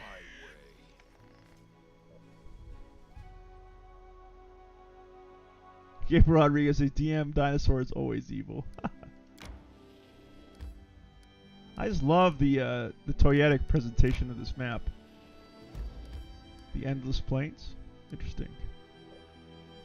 This expanse could be the perfect place for a farm. Once someone deals with the manticore that's claimed the plains for its hunting grounds. We are not messing with the manticore. Not at this level. Bangberry Cave. The origin of this giant burrow remains a mystery to locals. It was named for the plant known as fangberry that grows in the area. Alright, let's explore it. Do you want to enter this location? Yes, we do.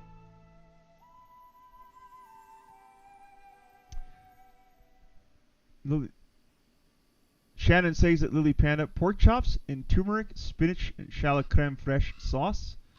Riced cauliflower with onions, garlic, parsley, and lemon zest. And blanched green beans tossed in butter and garlic. Oh my magical mysteries, Shannon. That sounds amazing. I agree. Lily Panda says, "OMG, my God, Shannon."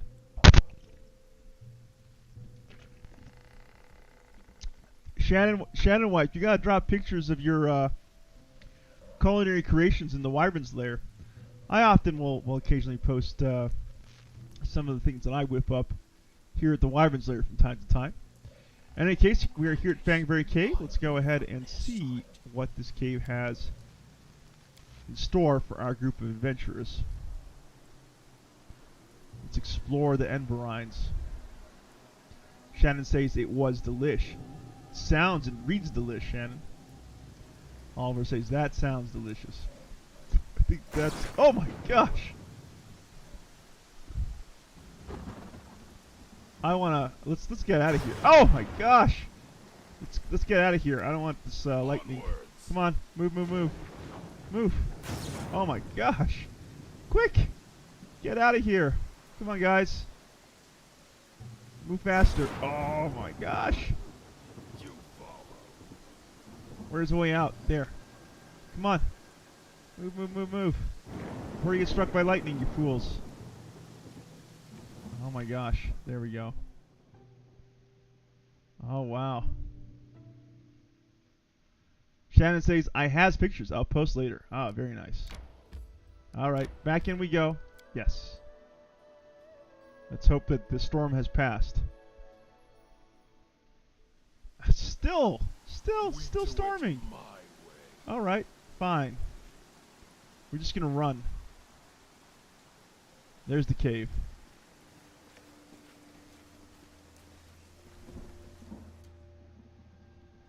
Alright, it's paused. There's the giant spider right there. Let's go ahead and stealth. Proteus, hide me from their sight.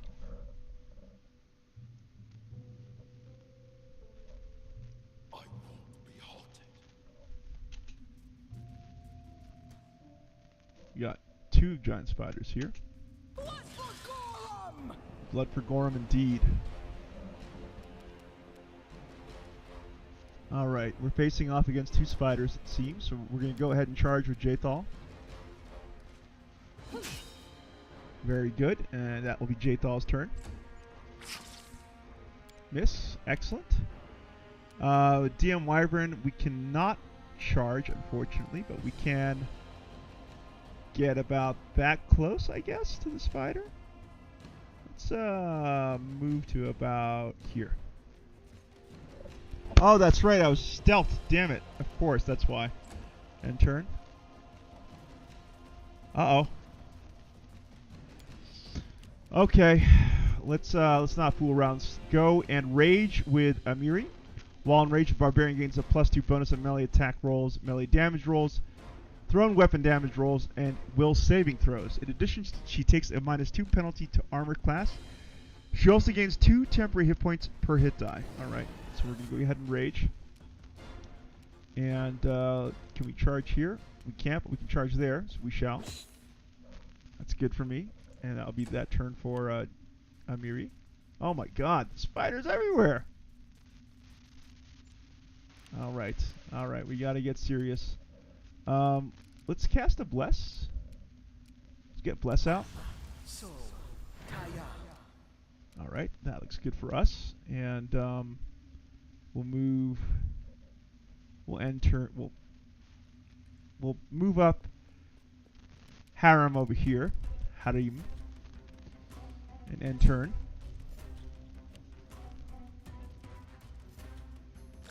Oh no! We got bit by a spider. It dealt 4 damage, and Amiri passed a Fortitude saving throw. So we cannot mess around with this fight. Let's go ahead and use Judgment Justice. This judgment spurs the Inquisitor to seek justice, granting a +1 sacred bonus on all attack rolls. This bonus increases by +1 every 5 Inquisitor levels she possesses. At 10th level, the bonus is doubled on all attack rolls made to confirm critical hits. Alright, so we're going to go ahead. We're going to do that. We're also going to cast Divine Favor. It's standard action, though, and I kind of want to get attacks out. So let's go and take a swing. And that will kill our first spider. Excellent. Can we look up information on these things? Let's see. We can. For many brave adventurers, this is the first monster they ever meet. For quite a lot, it is also their last. These huge, mean, and venomous arachnids spin their nets in the shade of forests, caverns, and ancient ruins, waiting patiently for someone careless or foolish enough to deliver them their next meal. Alright, so we downed our first giant spider. Fight's going well. Alright, DM Wyvern, no time to waste. Let's go ahead and trigger Arcane Weapon Enchantment. And then we're going to go ahead and trigger Grow Claws. We got claws out. And yeah, they're equipped. Good. And now we're going to go ahead and charge. Let's see. Can we charge here? We can't, but we can charge there. Getting a good attack there. Fantastic. There's Ember. Okay. Can we get Ember summoned? Seems like we can. And that'll be my turn with DM Wyvern. Amiri's up. Oh, that spider has been killed, actually. We did kill that spider. Alright, Amiri's up. 2 attacks. Let's go. Excellent. Also slain. Doing some good work here. Let's move Amiri that way. Set her up for a charge attack on her next turn. And turn. Here comes the giant spider. Oh wow! Managed to hit Jathal. Rolled an 18. And with that, it was able to strike Jathal for 3 damage. And Jathal was able to make her fortitude saving throw, so all is well in the world. With Harem here, we're going to go ahead and charge that giant spider, get some revenge, manage to get a nice hit for 5 damage, and that will be Harem's turn. Oliver says, you summon Sandals. It's super effective against them. That's a nice one, Oliver.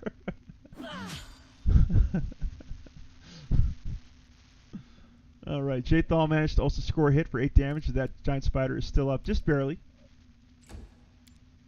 Alright, DM Wyvern, can you charge that spider? I wonder, can you? Yes, you can. Yeah! Get wrecked, spider. Nice. That worked out well. That worked out well. I'm proud of my group. You guys did a good job there. Let's drop a save.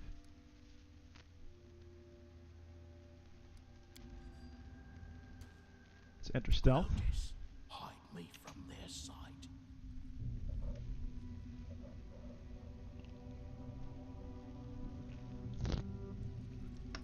Shannon says the damage is the first number, right? I'd have to take a look at how the damage is reported on the screen, Shannon. But I think that is the case here. Look at that. We have some sort of body here. Looks like a kobold, in fact.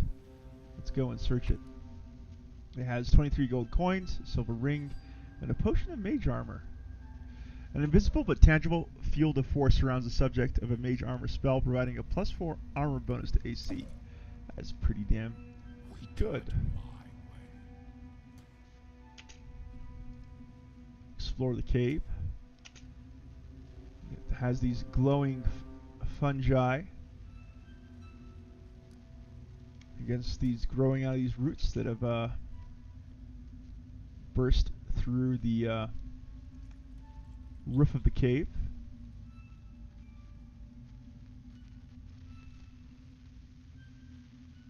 Eerie orange glow to them.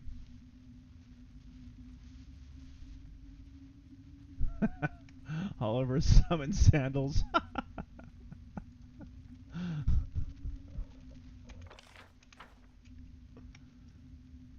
Are there a lot of like big, large, scary, creepy crawlies in Brazil, Oliver?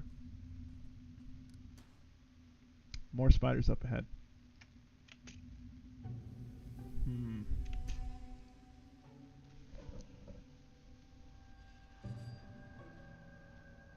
Grotus awaits us. All right, let's go ahead and buff our party. No one stands in my way.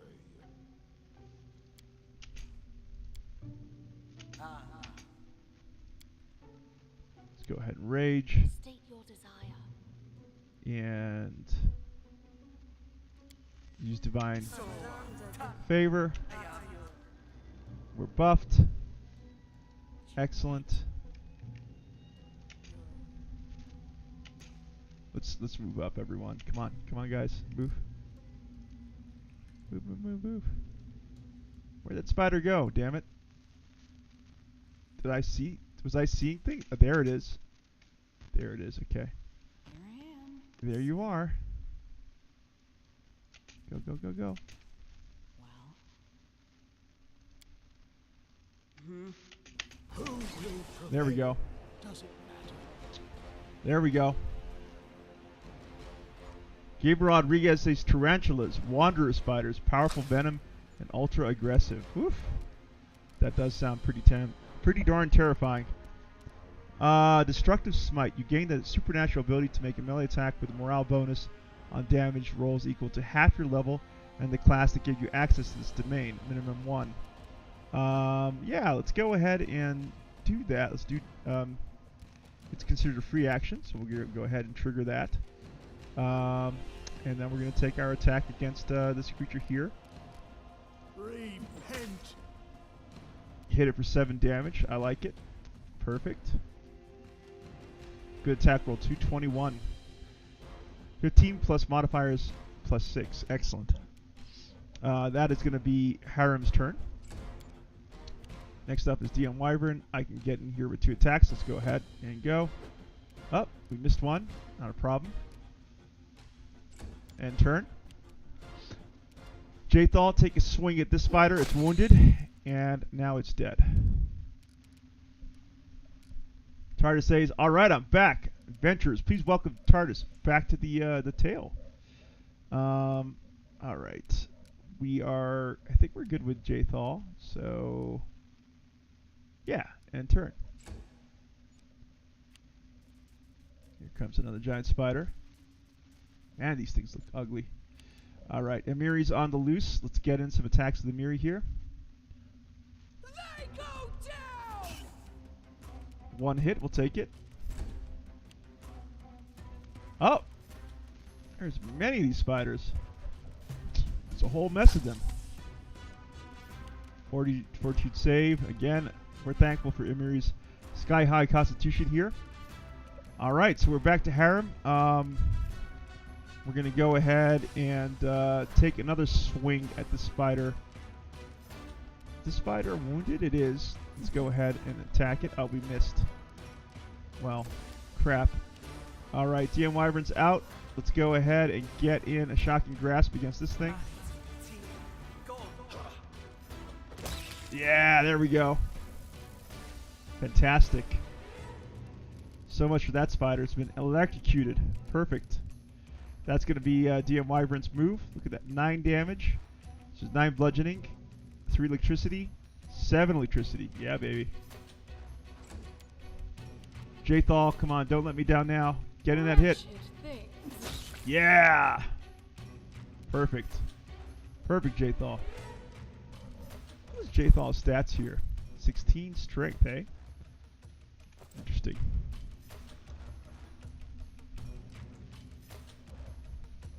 All right. Lily Panda says, "Welcome back, TARDIS. How was the Dragon Show?" Oh, was the Dragon Show tonight? Anyway, Jathal's turn is done. We're going to go ahead and turn with Jathal. Next up is Amiri. We're going to go in with 2 attacks. She has her claws out. Boom. Yeah! And that's the fight. Doing a good job. Good job here, adventurers. Proud of you all. Proud of you all. We are kicking butt and taking names. Look at these purple glowing mushrooms.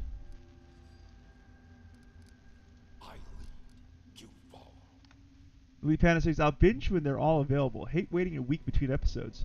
I'm too impatient for that." Right, Lily Panda? I do like the Netflix style of releasing all episodes at once. Or at least it used to be the style. TARDIS says it was last night, Wyvern. I just watched it today. Gotcha. Yeah. I liked the haven't seen the last couple of episodes, but I felt like House of Dragons kind of was starting slow, but has gotten better with each episode, which is good. Oh. Let me go ahead and drop a save. Bangberries.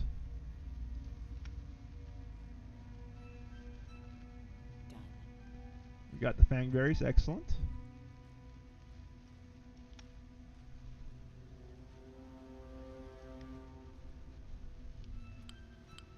Uh-oh, enemy swarms.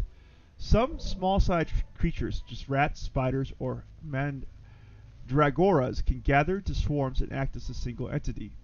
Such enemies can be extremely dangerous. They cannot be defeated with simple weapons. However, they are vulnerable to acid and alchemical fires, spells with an area of effect, or spells that require an attack roll, such as Acid Splash. As a last resort, you can also try to use torches.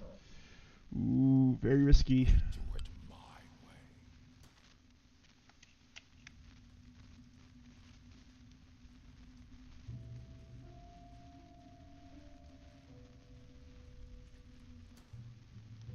Head on. Oh, okay, there it is. There are the swarms. Spider swarm. Let's see. Let's cast that on Jathal.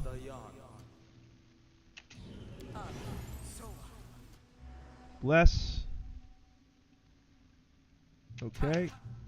And we'll go ahead on stealth, move forwards. Everyone can unstealth. Give me. There we go.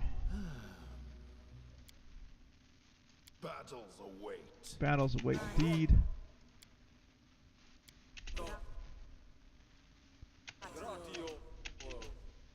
Let's move already. Done with waiting. Speak.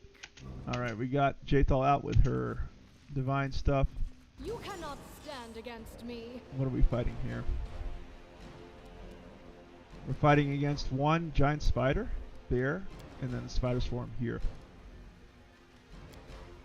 Do we have any idea of how many hit points it has? 9 hit points. Okay. Alright. What do we got? Acid Flask. That will do.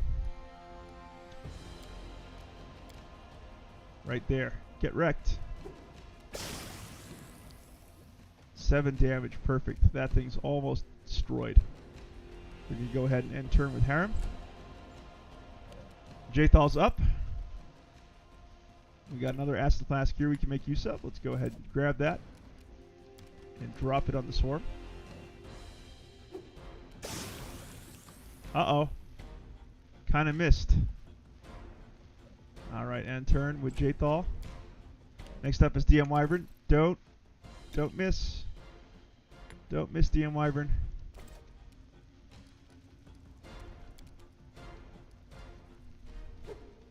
Boom. That did it. Perfect. Now be DM Wyvern's turn. Next up is Amiri. Let's get Amiri moving forwards.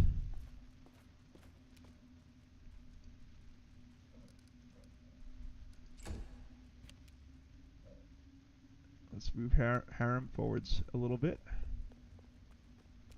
Where is the spider? Oh, there it is. Okay. Can I charge it? No, I cannot. There's 2.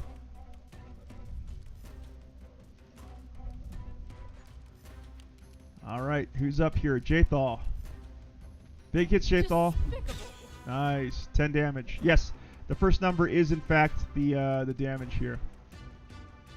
And what you're seeing, so the first number is the damage inflicted.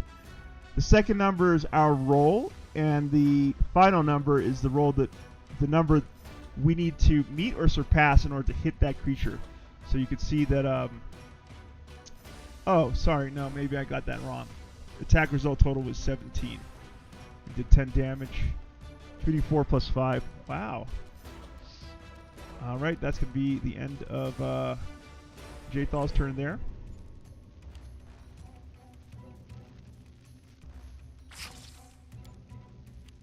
DM Wyvern's next. Can I get him 2 attacks? No, I can only get him 1 attack. But we'll take it. Oh, attack of opportunity. I thought I had my claws out. I don't. End turn. Glad I didn't get hit. Amiri has her claws out though. 1. And that's enough to kill the creature. Good. There goes its ichor against the ground. And I think that's it for Amiri. So we'll end turn. Harem's up. We'll take a swing. Ah, beautiful hit. And that'll be that for Harem. Jathal's up. Can I charge this creature? No. But if I were to move here, then I should be up for a charge. No. Oh, I guess not. All right. We will move this way. Get set up for a charge, hopefully. 1 versus 16. Excellent.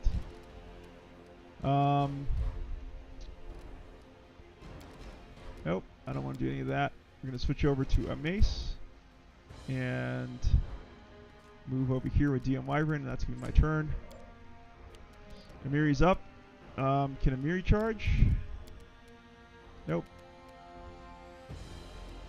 I can make one attack if I move down here, so we'll do that. I miss for my roll. I rolled a 2. Plus 10. Target's armor class 14. Result is a miss. Alright, Harem's up again. Let's take a strike with the my flail. Also a miss. And turn. Jathal's up. Now you should be able to charge. Yes, there we go. Boom. And you're out of there. Gabriel Rodriguez says, get the flame werfer. You're right. You're right. That's a job for the flame werfer. Lily Panda says, punching spiders now, DM? Use Oliver's sandals. Good suggestion, Panda. Good to have you. Good to have everyone here. We're having a really laid-back stream of Pathfinder Kingmaker tonight. We're joined on the live stream chat by Gabriel Rodriguez, Lily Panda, Shannon. Where's my TARDIS? Good company. Good company tonight. You can hear the... oh, hey, Lily Panda. We're joined by a red panda in this game. Right over here. I don't know if you can see it. It's your little cousin making a little cameo. Very adorbs, I know. Now, what we're gonna do, because we're running out of resources, we're gonna be cheap about this. We're actually gonna leave the cave. Lee Panda says, "Hi, cousin." Your cousin's almost as adorable as you, Lily Panda. Almost, but not quite. I love the effects when you use like an elemental effect on monsters in this game.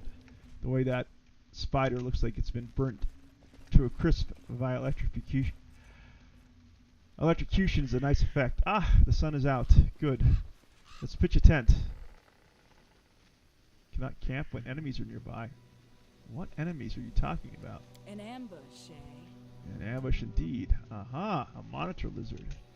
How many are we talking about? Can I charge that creature? I can. Let's go. Up. Doesn't let me.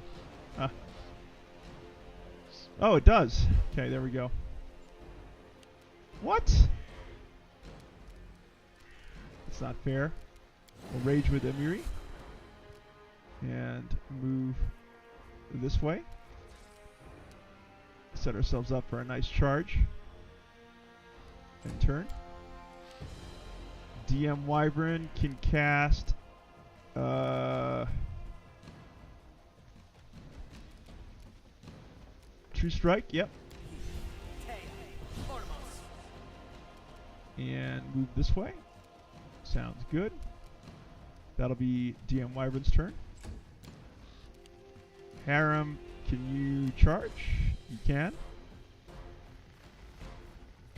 Boom. Harem charges and swings and a miss. Facing off against a monitor lizard. Let's see, do we have a description for these creatures? Monitor lizards are large enough to pose a threat to humans, and in some societies are often mistaken for dragons. Some can reach lengths of 10 feet or more, and weights of 350 pounds. Those are some big old lizards. Lee Panda says, careful DM, you'll make me a red panda with that talk. Alright, let's get in our swing with Jathal here. 2 versus 6. Armor class 13. Nope, we gotta hit a 13 too. To strike these things, here comes a second monitor lizard.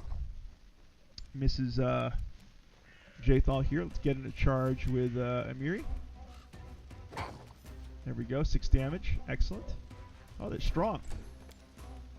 All right, DM Wyvern's turn. Let's. Can we charge? Uh-oh. I may lose the True Strike. Well, F.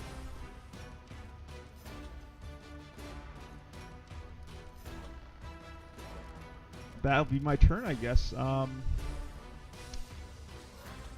Yeah. So...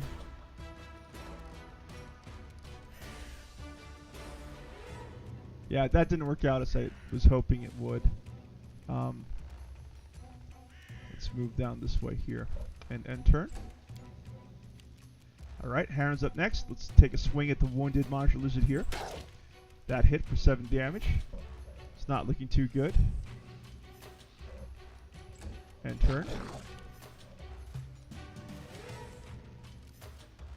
Alright, Jathal's up. Let's continue to wail on that wounded Monitor Lizard. Ouch. Uh-oh. Wow. Big bite out of Harem there. 2 attacks from Amiri. Let's go. 9 damage and a miss. Alright. Good job, Amiri. We'll take it. 1 Monitor Lizard is almost out of action. I kind of want to... Can we charge this thing? No, we can't charge that one. Yeah, let's go with Shocking Grasp. Let's go with Shocking Grasp. Boom. Perfect. We'll take it. 10 damage plus 7 damage. Looking good. Alright, Harem. Finish off this Monitor Lizard. Harem misses with his attack. They're doing some good damage to our party here. Let's go, Jathal. Finish off this wounded one. There we go. Critical hit for 42 damage. We'll take it. Never had a chance indeed. Amiri's up. Oh. I've run out of, I guess, rage. End turn. Next up is DM Wyvern. No mercy. Get wrecked. Ooh. Yeah. Let's go skin and collect. And now we should be able to set up a tent. Look at that little tiny spider outside the cave. Try to say, poor lizard. Hey, they started it. Alright. Let's drop our little tent here. Man, this game is so fun. Does that look good to me? We're going to use our rations. We're going to manage to. Let's see. Okay, let's work on this. So for hunting, we'll put Amiri there. For watch, we'll put you there.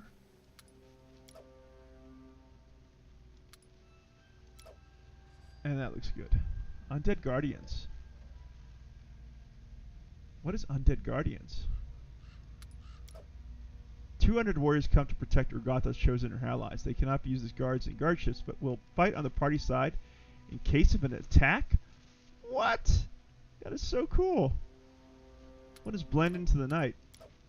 Harem's gloomy mood and love of solitude mystically reduces the party's chances of attracting monsters and enemies. The chance of attack decreases for every guard shift that begins during the night. Okay, so that's not going to work out too well for us. But that should work out well. I kind of like the idea of Undead Guardians. Let's go. Let's do this one. Begin resting. Do not be set aback by how quietly I keep to my thoughts. Come to me and I will discuss with you the frailty of life, the whisper of the night, the great God. Quietly keep your thoughts? You mean how you act like a coffin stuffer? No thanks.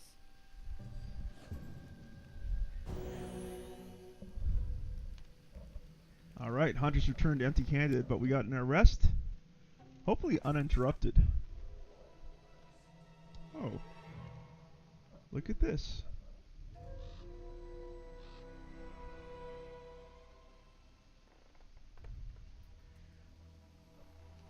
DM Wyvern suddenly awoke inside the house. Dogs were howling fiercely, not far away.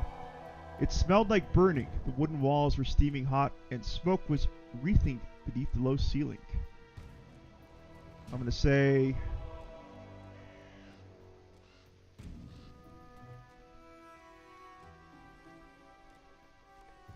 He jumped out the window. Kicking out the window, DM Wyvern jumped out into the darkness. An arrow hit his shoulder, and he heard laughter and shouts of triumph. He surged forward to the rope bridge. Reaching the middle of the river, DM Wyvern cast a glance back and noticed that a young man wearing an antlered helm cut one of the ropes with an axe.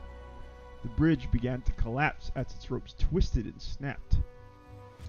DM Wyvern's skin felt cold. He heard the murmur of the water and the soft lapping of waves.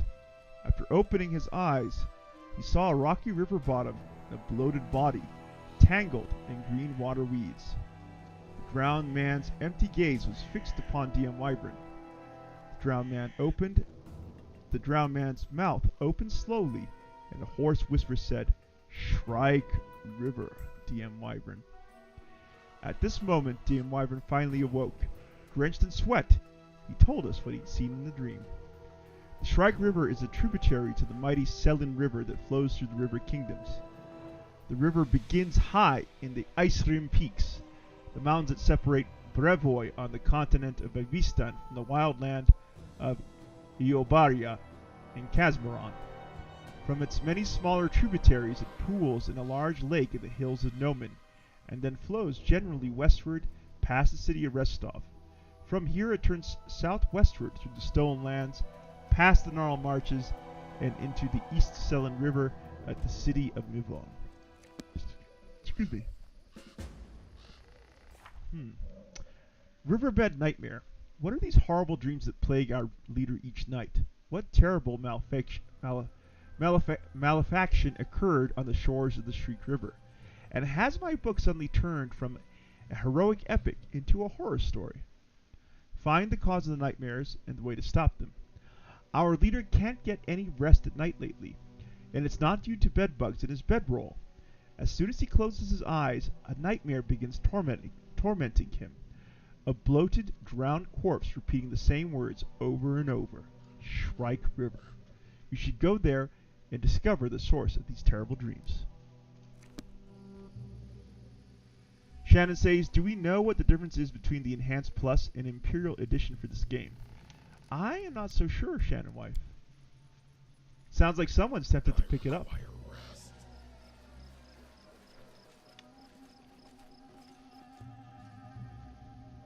Alright, we are good to go. Oh no, we're fatigued. Well, that's no good.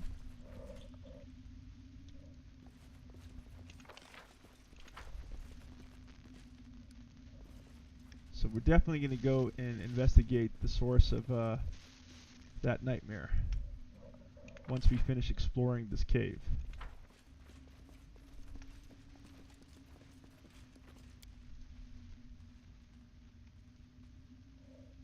Aha!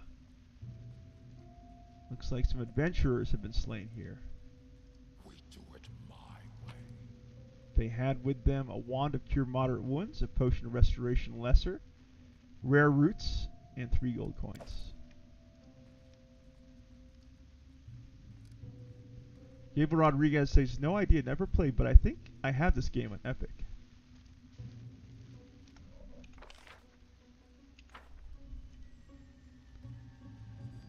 Alright, looks like we have one more passage to explore.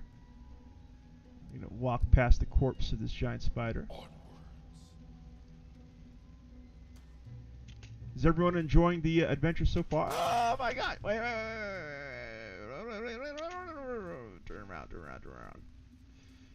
Let's buff. Let's get buff. The end draws near indeed. Then bless. Then divine favor. Divine favor. Judgment justice. Oh, we can't trigger that yet. Okay, never mind. Arcane accuracy. Yes, please. Oh, hey, we don't have our grow claws or anything like that. We don't even have our spells.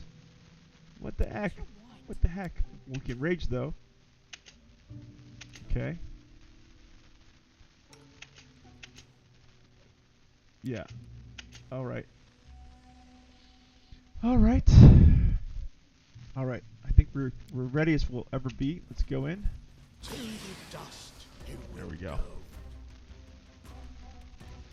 Lily Panda says, yes, it looks fun, considering picking it up too on the next Steam sale. Ah, I'm glad that I've inspired you here. Best Panda. Move up with Harem. We got a spider swarm there. So let's get in some work there on that spider swarm.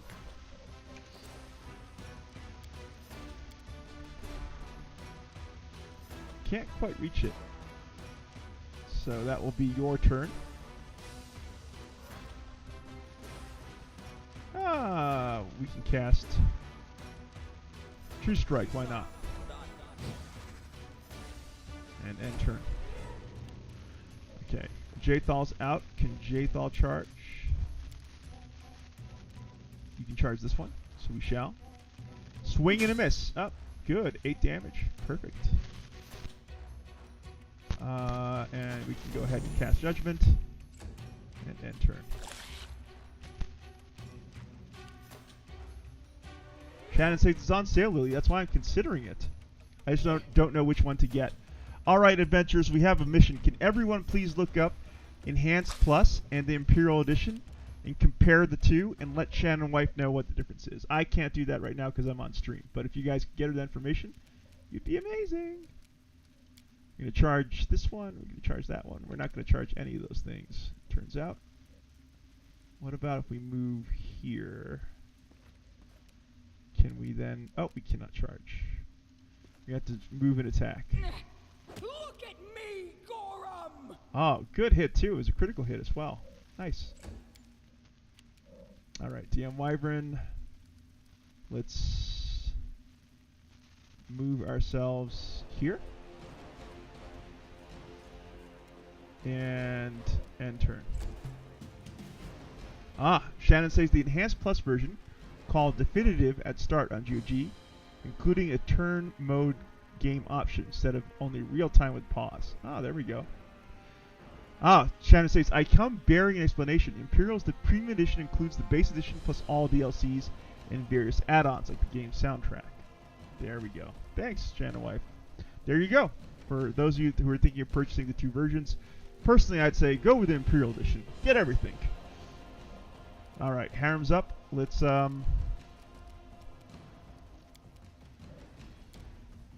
man, this is gonna hurt. This is gonna hurt. Do want to catch all of them if I can. Did that hurt my boys? Nope, it did not. It just burnt one of the giant spiders to a crisp, which is good. End turn. Jathal's up. Let's go ahead and attack this giant spider. Wretched things. Down it goes. Excellent. End turn. Uh-oh. They're eating up Jathal, it seems. Let's use this alchemist fire to eliminate that swarm. Ah, missed. Alright, DM Wyvern's up. Only 2 left after this one. Let's go. I require rest. I am prepared to meet my end. Are you? That worked. Oh, hey! There's another swarm. Not good. Oh, no.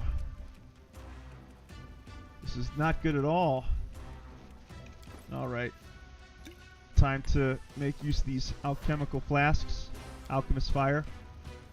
Get wrecked. Oh, no. Missed. End turn. Not good. Not good. I didn't expect about the ambush here. Oh, this is gonna hurt. What can I do? You Oh wow, you're really, yeah, just attack. That worked. 10 damage against that giant spider. That's a good amount of damage on that spider.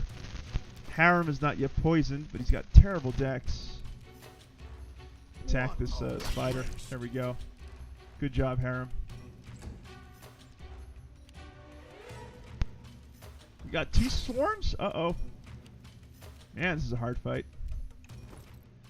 This is a hard fight. Alright. Let's wail on these swarms with your torch. Uh-oh. Ruh-roh. That wasn't too great either. End turn. Another swarm! Shannon says, so I'll probably go Imperial editions. Oh, exciting, Shannon wife. Oh no. This is gonna be really, really unpleasant, I have the feeling. This whole fight is gonna take a turn for the worse now. Come on. There we go. There we go. Oh no, I missed. End turn. Only I had some spells available to me.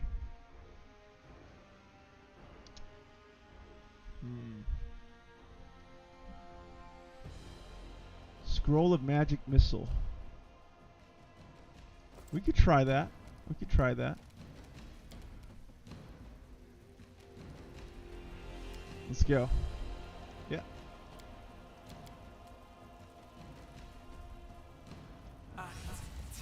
Don't miss. Immune! Oh, man.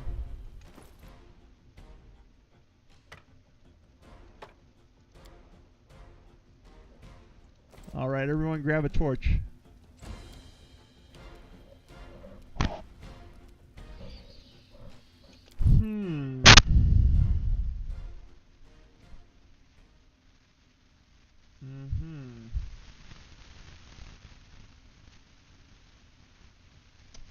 Oh no. I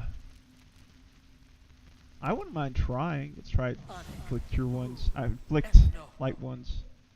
Nope. Yep. Missed. Okay. Oh man. This is bad. Bad, bad, bad. Yeah, go ahead and attack. Alright. Oh no. This is gonna be so bad. End turn. Jathal's almost down. Attack. Despicable. Good. Good damage against the giant spider. Lee Panda says, thanks, Shannon. Imperial Edition it is. Now check my bank account, followed by a good cry. You and me both. Lee Panda. Good. We're slowly chipping away at those swarms. This is going to be a tough fight. This is going to be a very nasty fight. No. Don't use cure. Do you have another torch here? Do not have a torch. You may need to use this.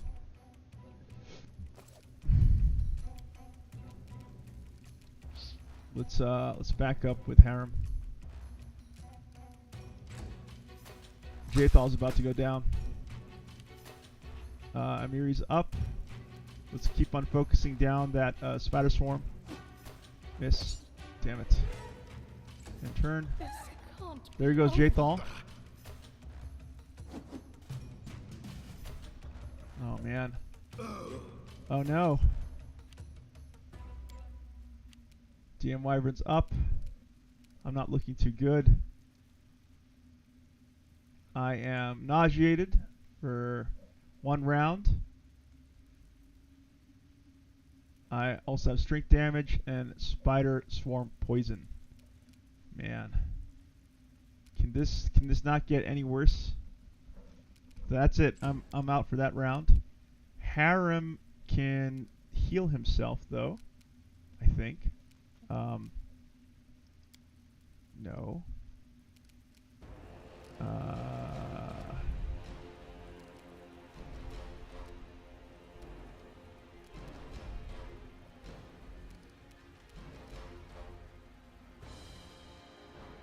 Yeah, you can do this. You can use heal energy. There we go. Channel positive healing. Alright, Emiri. Take care of that spider, please.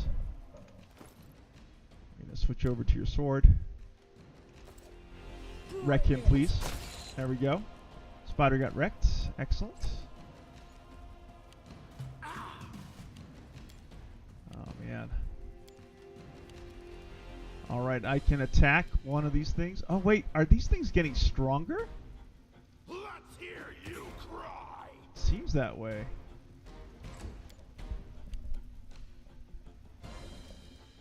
Alright. Harem is poisoned. End turn. Miri. Oh. Move over here. And then we're going to switch over to your torch.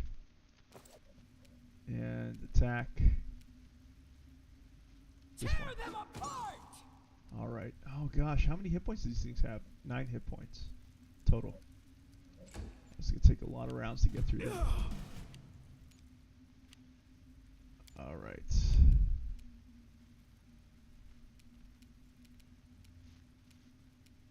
There we go. Chipping away. Chipping away. Victory will be ours. Harem is up. Let's go ahead and channel positive energy. Not great, but we'll take... Oh, that's right, because I healed the swarm. Now I understand why the swarm is looking pretty good. They go down. There we go.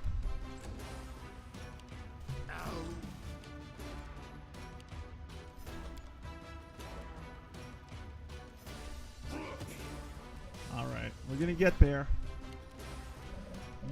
No more channel positive healing. Let's use the thousands of Cure Light wounds that we have stocked to get through this fight. There we go. Gabriel Rodriguez is crossing his fingers here. Yeah, it's that kind of a fight. So far, Emiri and DM Wyvern are able to consistently land hits on the swarm, which is good. So we just gotta chip away, reduce the swarm count to just 1, and we'll be looking pretty good. Let's keep on healing Harem. Oh, he can't get to that belt, unfortunately. Uh-oh. Oh no. That was a bad round. Alright, what do we got? DM Wyvern. That's the swarm you want to hit. That's a miss. That's ouch. Harem definitely gets drink the Cure Light ones. Getting some valuable healing there. That's going to be Harem's turn. Emiri, continue to focus down that wounded swarm. We're missing. Uh-oh. Not good. Not good. Not good at all. Come on. Hit. Damn it. We're doing such consistent damage against this thing. You need to continue to heal. 19 healing potions. Here we go. For all the marbles. Alright. Now it's going to be your turn, Harem. Ah! All these misses. They break my heart.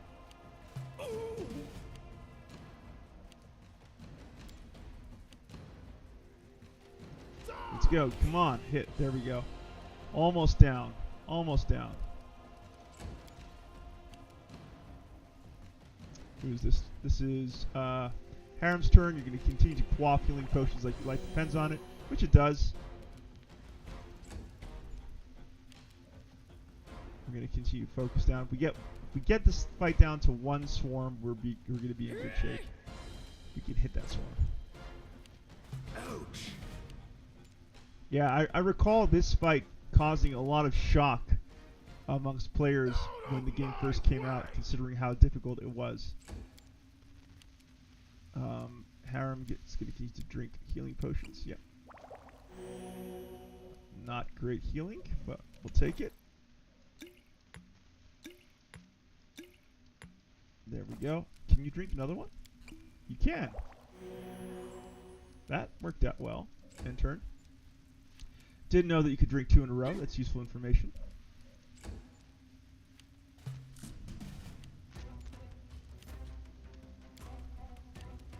Let's go DM Wyvern. There we go. I think we need like 2 or 3 more hits on this swarm. And we will be in good shape. And turn.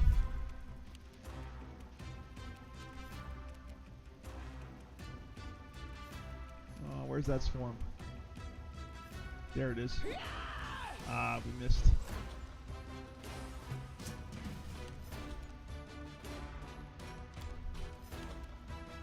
Come on, DM Wyvern, hit. There we go. Only one last hit to go. I think we'll have finished off at least one of the swarms. Harem's looking good. He's tanking this damage like a boss. Come on, Amiri. Kitty Gra. There we go. Only one swarm left. And turn. That is going to be very helpful. Can you attack again? Nope. That's it. Harem can't do much, so you sit there and tank the swarm. Amiri, use a torch. Come on. Come on. We got to hit this thing. Hit the swarm. Miss from DM Wyvern. Harem's still looking good. Next up is Amiri. First hit in. Great.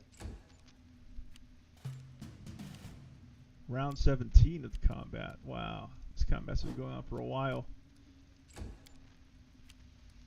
Harem's also looking good. Not taking any damage from the swarm anymore, which is excellent. But we just can't seem to land hits on the swarm, unfortunately. Come on, DM Wyvern. Hits, please. There we go. Harem can continue to hold. Bring it. Good hits from Amiri. Yeah, I think this is in the bag for us at this point.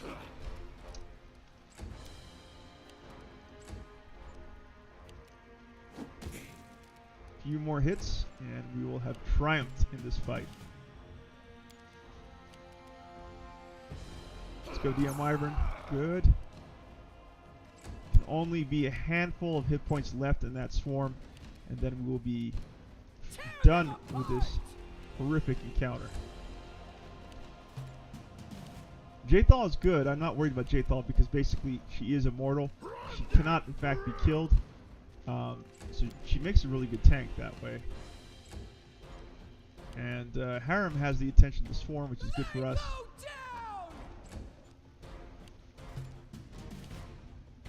Round 22. Long combat. Long, grindy encounter here in this cave between us and these two swarms. Miss. Come on, DM Wyvern. Get in a hit. There we go. Mazel tov. Hasn't taken any damage since we defeated that second swarm. There we go. And here comes Jaethal. Woo! Woo hoo hoo. Throw down a save. We did it, adventurers.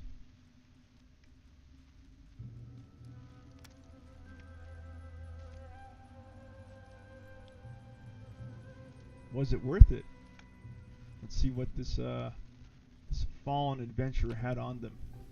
They had an orc double axe, a potion to cure moderate wounds, coal, and a masterwork dagger. Hey, I'd say that's pretty worth it. Orc double axe, unlikely we're going to put it to much use here at the party, but we could sell it for some good coin. Thank you, Gabriel. Yeah, that was hard fought. That was definitely hard fought. Let's get a move on here.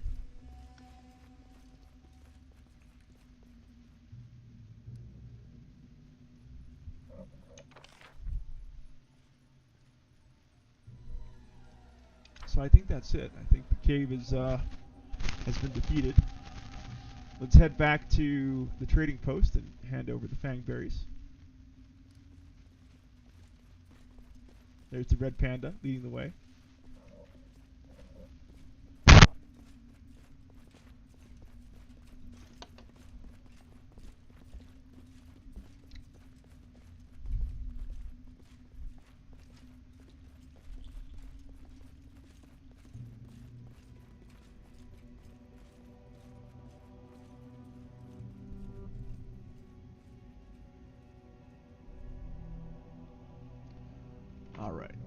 arrived at the mouth of the cave.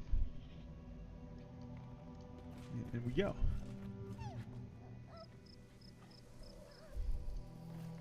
I love the noises it makes. Is that what you sound like, Lily Panda, when you get a little hungry? Do you make the same little squeaky noises? I won't be halted.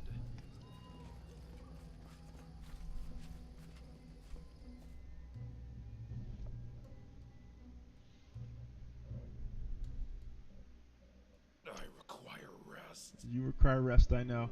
We're going to go to Oleg's trading post. This abandoned border fort at the southern edge of Rosalind has found new life recently. Oleg and Svetlana Levitin, a couple from Rostov, rebuilt it into a trading post, which is now one of the few hospitable shelters for travelers passing through the area. Off we go. Lily Panda says, I mostly growl.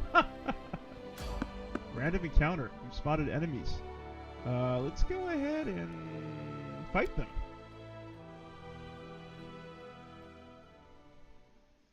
What are we facing off against?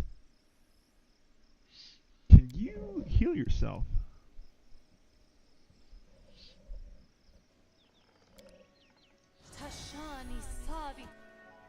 There we go. Get some healing going on you. Perfect. We're looking in good shape now. An ambush, eh?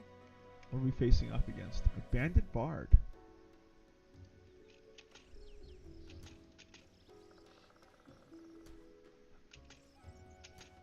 Bandit. Alright, there we go. Does it matter? Alright. Starting out with Jathal, let's get into charge. Boom. Oh, miss. Armor class 15. Oh no. We're crashing again, I think. I suspect we're crashing again. Thank goodness I saved.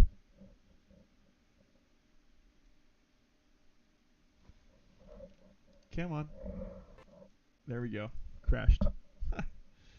Alright, give me a few minutes. We'll be back into the game shortly. Sorry about that, adventurers. I don't know why it's...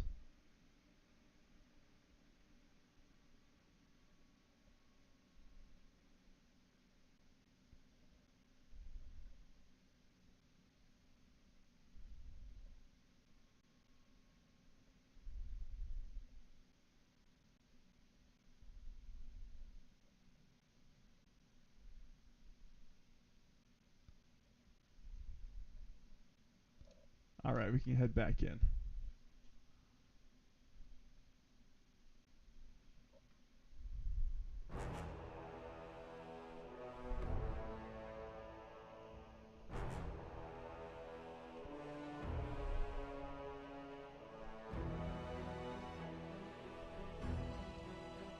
Alright, let's get back to that autosave.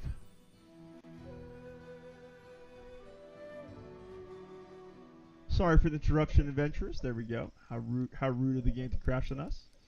Oh yeah, that's right. We got to heal up Jathal. Man, our party's jacked up. Look at that. We're really, really banged up.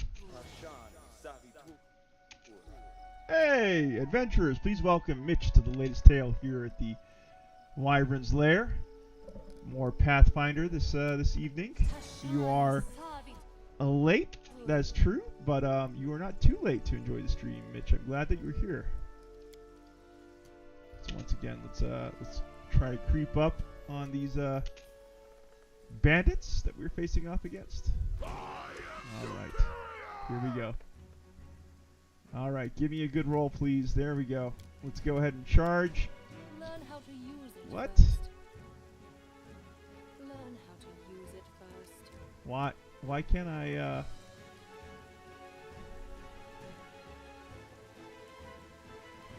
What the F? I can't charge? Apparently I can't. Alright, we're just gonna end our turn. Can I not? Let's move up a little bit with DM Wyvern. Let's actually position DM Wyvern over here so I can get into charge. There we go. Can I switch weapons? I cannot. Great. And turn. He's going to move forwards. He's going to reach. Reach to Miri. Good for her. She's going to switch out to her sword and give a chop. Nice. And turn. Uh-oh, hideous laughter. Harem's out. Let's go and, no. I do not want to cast that.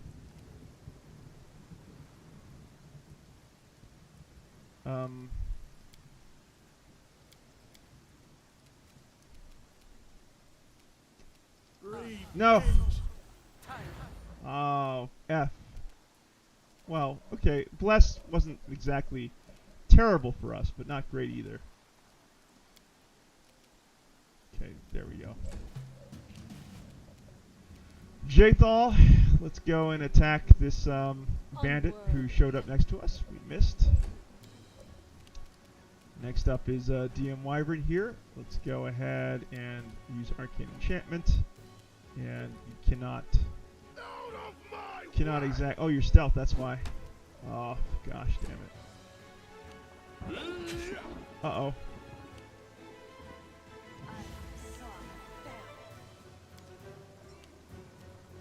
Come on, Harem.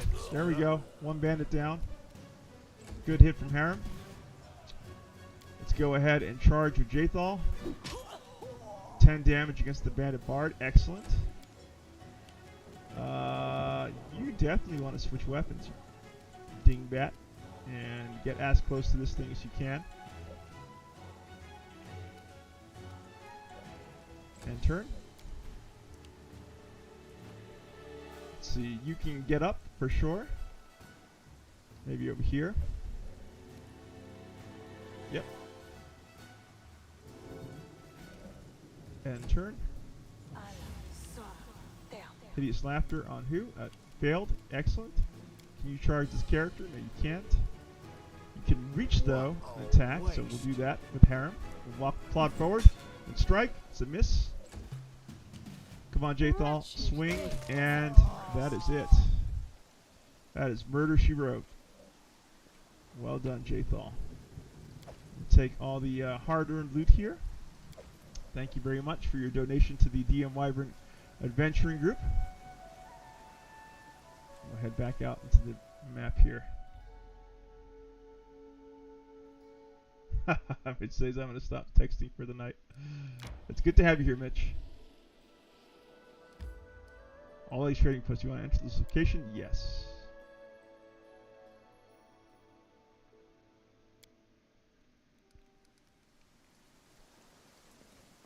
All right. Let's go and visit our man Boken. Where is he? Hi, Boken. Boken frowns as he ostentatiously examines the nearest wall, hands in his sleeves. Without turning to you, the old man finally says in a dull voice, "You want some potions?" "About those tasks of yours." Boken says, "Yes, give Fang berries. Are these the berries you were looking for?" After a quick glance at the basket, Boken grabs a fistful of berries and shoves them into his mouth. A smile of delight brightens his face. "Ah, Fang berries, so fresh. You've been good to an old man. Thank you. Here, take these potions. If you need more, feel free to return. I'll even give you a discount." And so we got a potion of lesser restoration and 2 potions of cure light ones. I'm going to say, what do you use these Fang berries for? Boken says, "Truth be told, as I've gotten older, I've gotten kind of particular, and my appetite is almost gone. Everything I eat is practically tasteless to me now. I can barely force myself to swallow a bite. Only thing I can still taste is Fang berries. So I add them to my porridge or to roasted meat. I even add them to my potions. When I ran out of Fang berries, I stopped eating entirely. Svetlana tried to help me, the dear. She baked pies for me, cooked me fish soup, and stewed venison, but I just couldn't eat any of it. I was desperate. Those damn spiders had sucked the last bit of joy out of my life. If not for you, I'd pretty much have starved to death. Miserable to the end." Alright. I should go. There we go. So we completed one quest. We cross a list off our task. Alright. Let's go and head in. And get an arrest for the evening. We can clear away some of that damage. Yeah, that did it. We also got rid of our fatigue as well, which is welcome. Alright, so let's head out here. Be halted. Talk to our man Oleg. Show me your wares, Oleg. Alright. Let's go and take a look at this and make an offer. Good. We'll sell all that good stuff.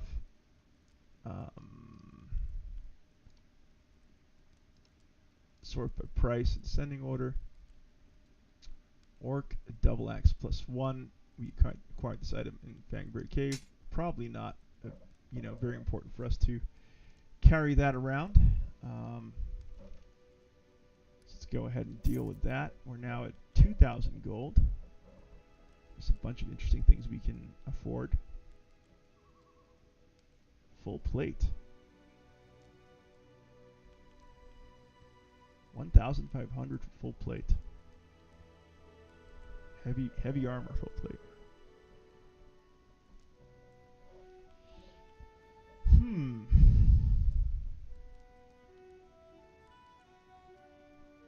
Heavy shield +1. Ring of protection +1. Got the feeling full plate might be a good investment for us. Let's take a look at Gorham armor class 7. Medium armor. Yeah, let's get the full plate for Harem here.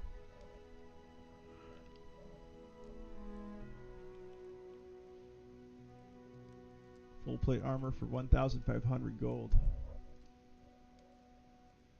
Sounds good? Yeah, sounds good. Let's go get that.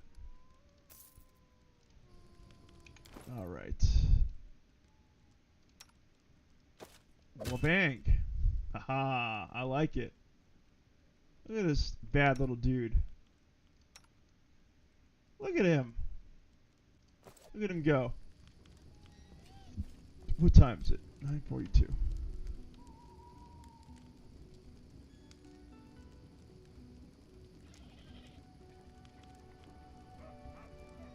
All right. We got about 20 minutes left on the stream, I think. We do it my way. Let's go and head out once again. Do we like this stuff? Do you want to hang on to it? I guess it's alright. Let's put away the torch here.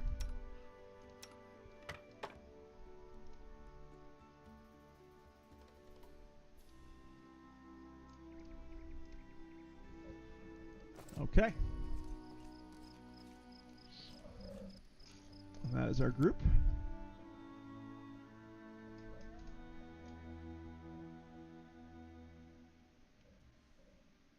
Alright. So what do we have here? Ancient Tomb. Nettles Crossing. I think that's where we're being drawn towards. Soggy remnants of a once well-built bridge crossing the Shrike River.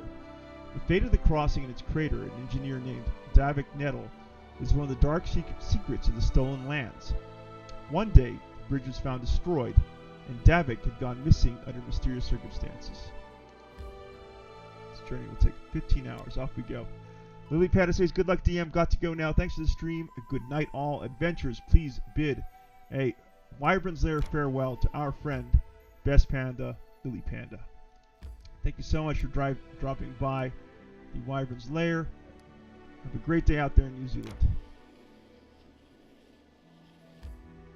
Yeah, go.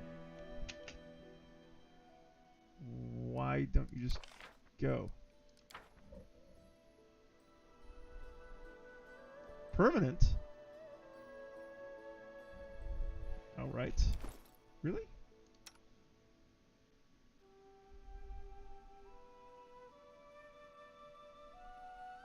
Okay.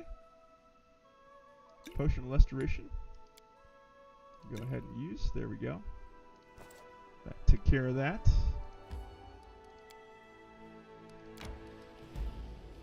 Oh, hey. What's this?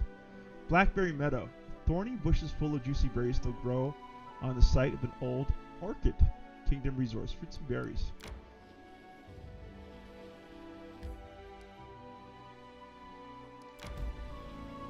I require rest. Do you want to enter this location? No. We're going to just go ahead and camp first. Begin resting. A dwarf and an elf, exiles who've rejected the gods of their people, fighting side by side. How strange. You're like a reflection in a distorting mirror. Too bad your goddess doesn't teach you humility. I'm not anyone's reflection. I am me. And you might have realized over your long life that the world doesn't exist for you. The hunting took 5 hours. Hunters foraged food equal to 4 rations. Good. Mitch says, I only got a couple hours sleep this whole week, so my tremors are much worse than normal. Sorry to you in the chat. I'll probably be rolling out of here very soon. I'm sorry to hear that you're suffering from lack of sleep, Mitch. Sit back, relax, and enjoy the adventure as long as you can. As long as you want to. Alright, we've entered the source of maybe our nightmares.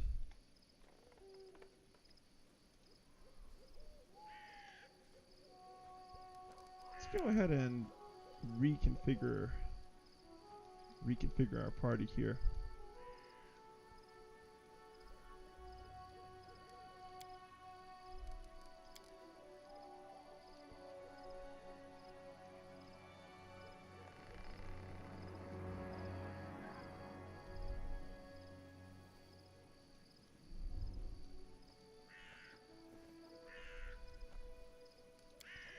Onwards.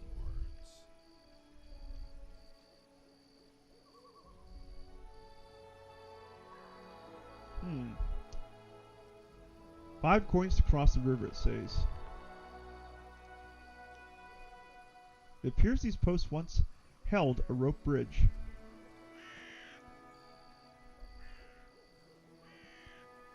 Some kind of burned out building. This obviously is associated with that dream that I had. This small house burnt down a dozen years ago. Eerie, look at that ghostly bluish mist, the crows overhead. We found something in there. Locked. Locked. Can we go inside and...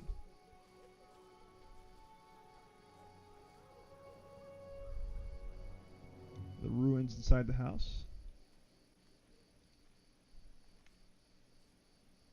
Jethel can't pick locks, it says. We're going to have to come back for that cache at some point when we have a character with these skills. To follow. Yes, Shannon. The reason why everyone's walking so slowly is because my party is currently stealthed.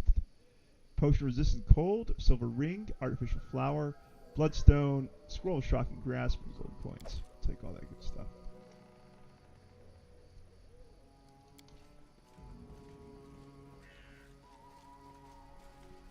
How's our encumbrance? It's heavy. We do it my way. Oh, there we go. Davik Nettle. The corpse's face is bloated from being so long in the water. The stench from its toothless mouth is so foul that your eyes begin to water. The hand, clenching a sinister-looking spear, is covered with scabs. Suddenly you feel faint, as if a cold, wet hand is placed heavy on the top of your head. Wet hair sticks to skin, and trickles of icy cold water run down your face and shirt. A hoarse whisper rises inside your head. There you are. Jathal winces in disgust. I'm going to say, so it was you who sent me those nightmares. Davik Nettle. Gurgling, deep-chested laughter pierces your skull, clouding your vision and flooding your ears.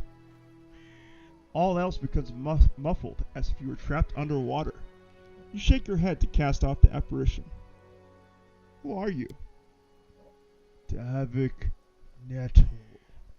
A storm of bright images flashes before your eyes. A long time ago, this person, then a living man, came here from Berevoy, constructed a rope bridge, built a house, and lived in it, collecting payment from those who crossed the river. How did you die?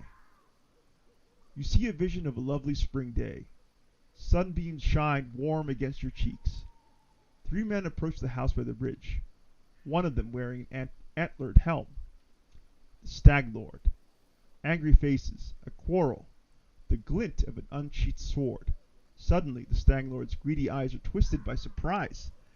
The master of the house has unleashed his hounds. A burning smell stirs you awake to the sound of loud barking. Flames are crawling up the walls. The sound of breaking glass, the bitter cold night air. You are outside the house, and something is wrong. An arrow strikes deep in your shoulder. You hear the guffaw of 10 throats. You run, already in the middle of the bridge. The man in the antlered helm cuts one of the ropes. An ear-splitting scream fills the air. What do you want from me? You see a vision of a man wearing an antlered helm. You hear a muffled groan, and the helm drops to the ground with a loud thud. Your hands are covered with hot blood. Too much blood. Death to the Stag Lord.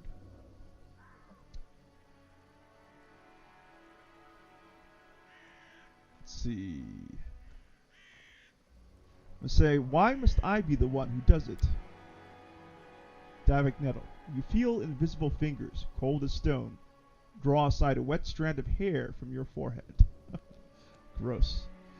Very well. I shall met your vengeance upon the Stag Lord. The drowned man, who'd been sitting motionless, nods his head. Come later. Take the spear.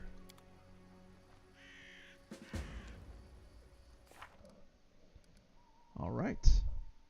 So the one sending us those nightmares was Davik Nettle, formerly a ferryman, now a creepy corpse, eager to get revenge upon the Stag Lord. But that's why we came here in the first place, to end the bandit's atrocities. So there was no need to spook us with bad dreams. Well, at least now we just won't be pacifying the region. We're also helping a poor soul find final rest. And speaking of final rest, I think this is as good a place as any to call this the end of the tale for now here at Pathfinder Kingmaker. It's been a great session with all the adventurers who joined me for it. I hope you all had a good time as I learned more about my companions and also fought some horrific giant spiders in the Bangberry Cave. I cannot wait to return back to the world of Golarion and continue our adventures here in the Stone Lands very soon. But that will have to be another day and another time. For now, this is DM Wyvern saying farewell from the Wyvern's Lair. I do want to thank everyone who's here at the very end of this particular tale. Shannon White, thank you so much for being here. Mitch, always a pleasure, sir. Gabriel Rodriguez out there in Brazil. Very, very grateful that you're here as well. And Best Panda Lily Panda, I know you took off earlier, but I appreciate you being here. And one and all, everyone who passed through the Wyvern's Lair for this tale, I'm grateful for the time that you spent with me. And Mitch, please, get plenty of rest, and please know that you're loved. I always appreciate it. There's always a special thing when you show up to these streams. So please take care of yourself, sir.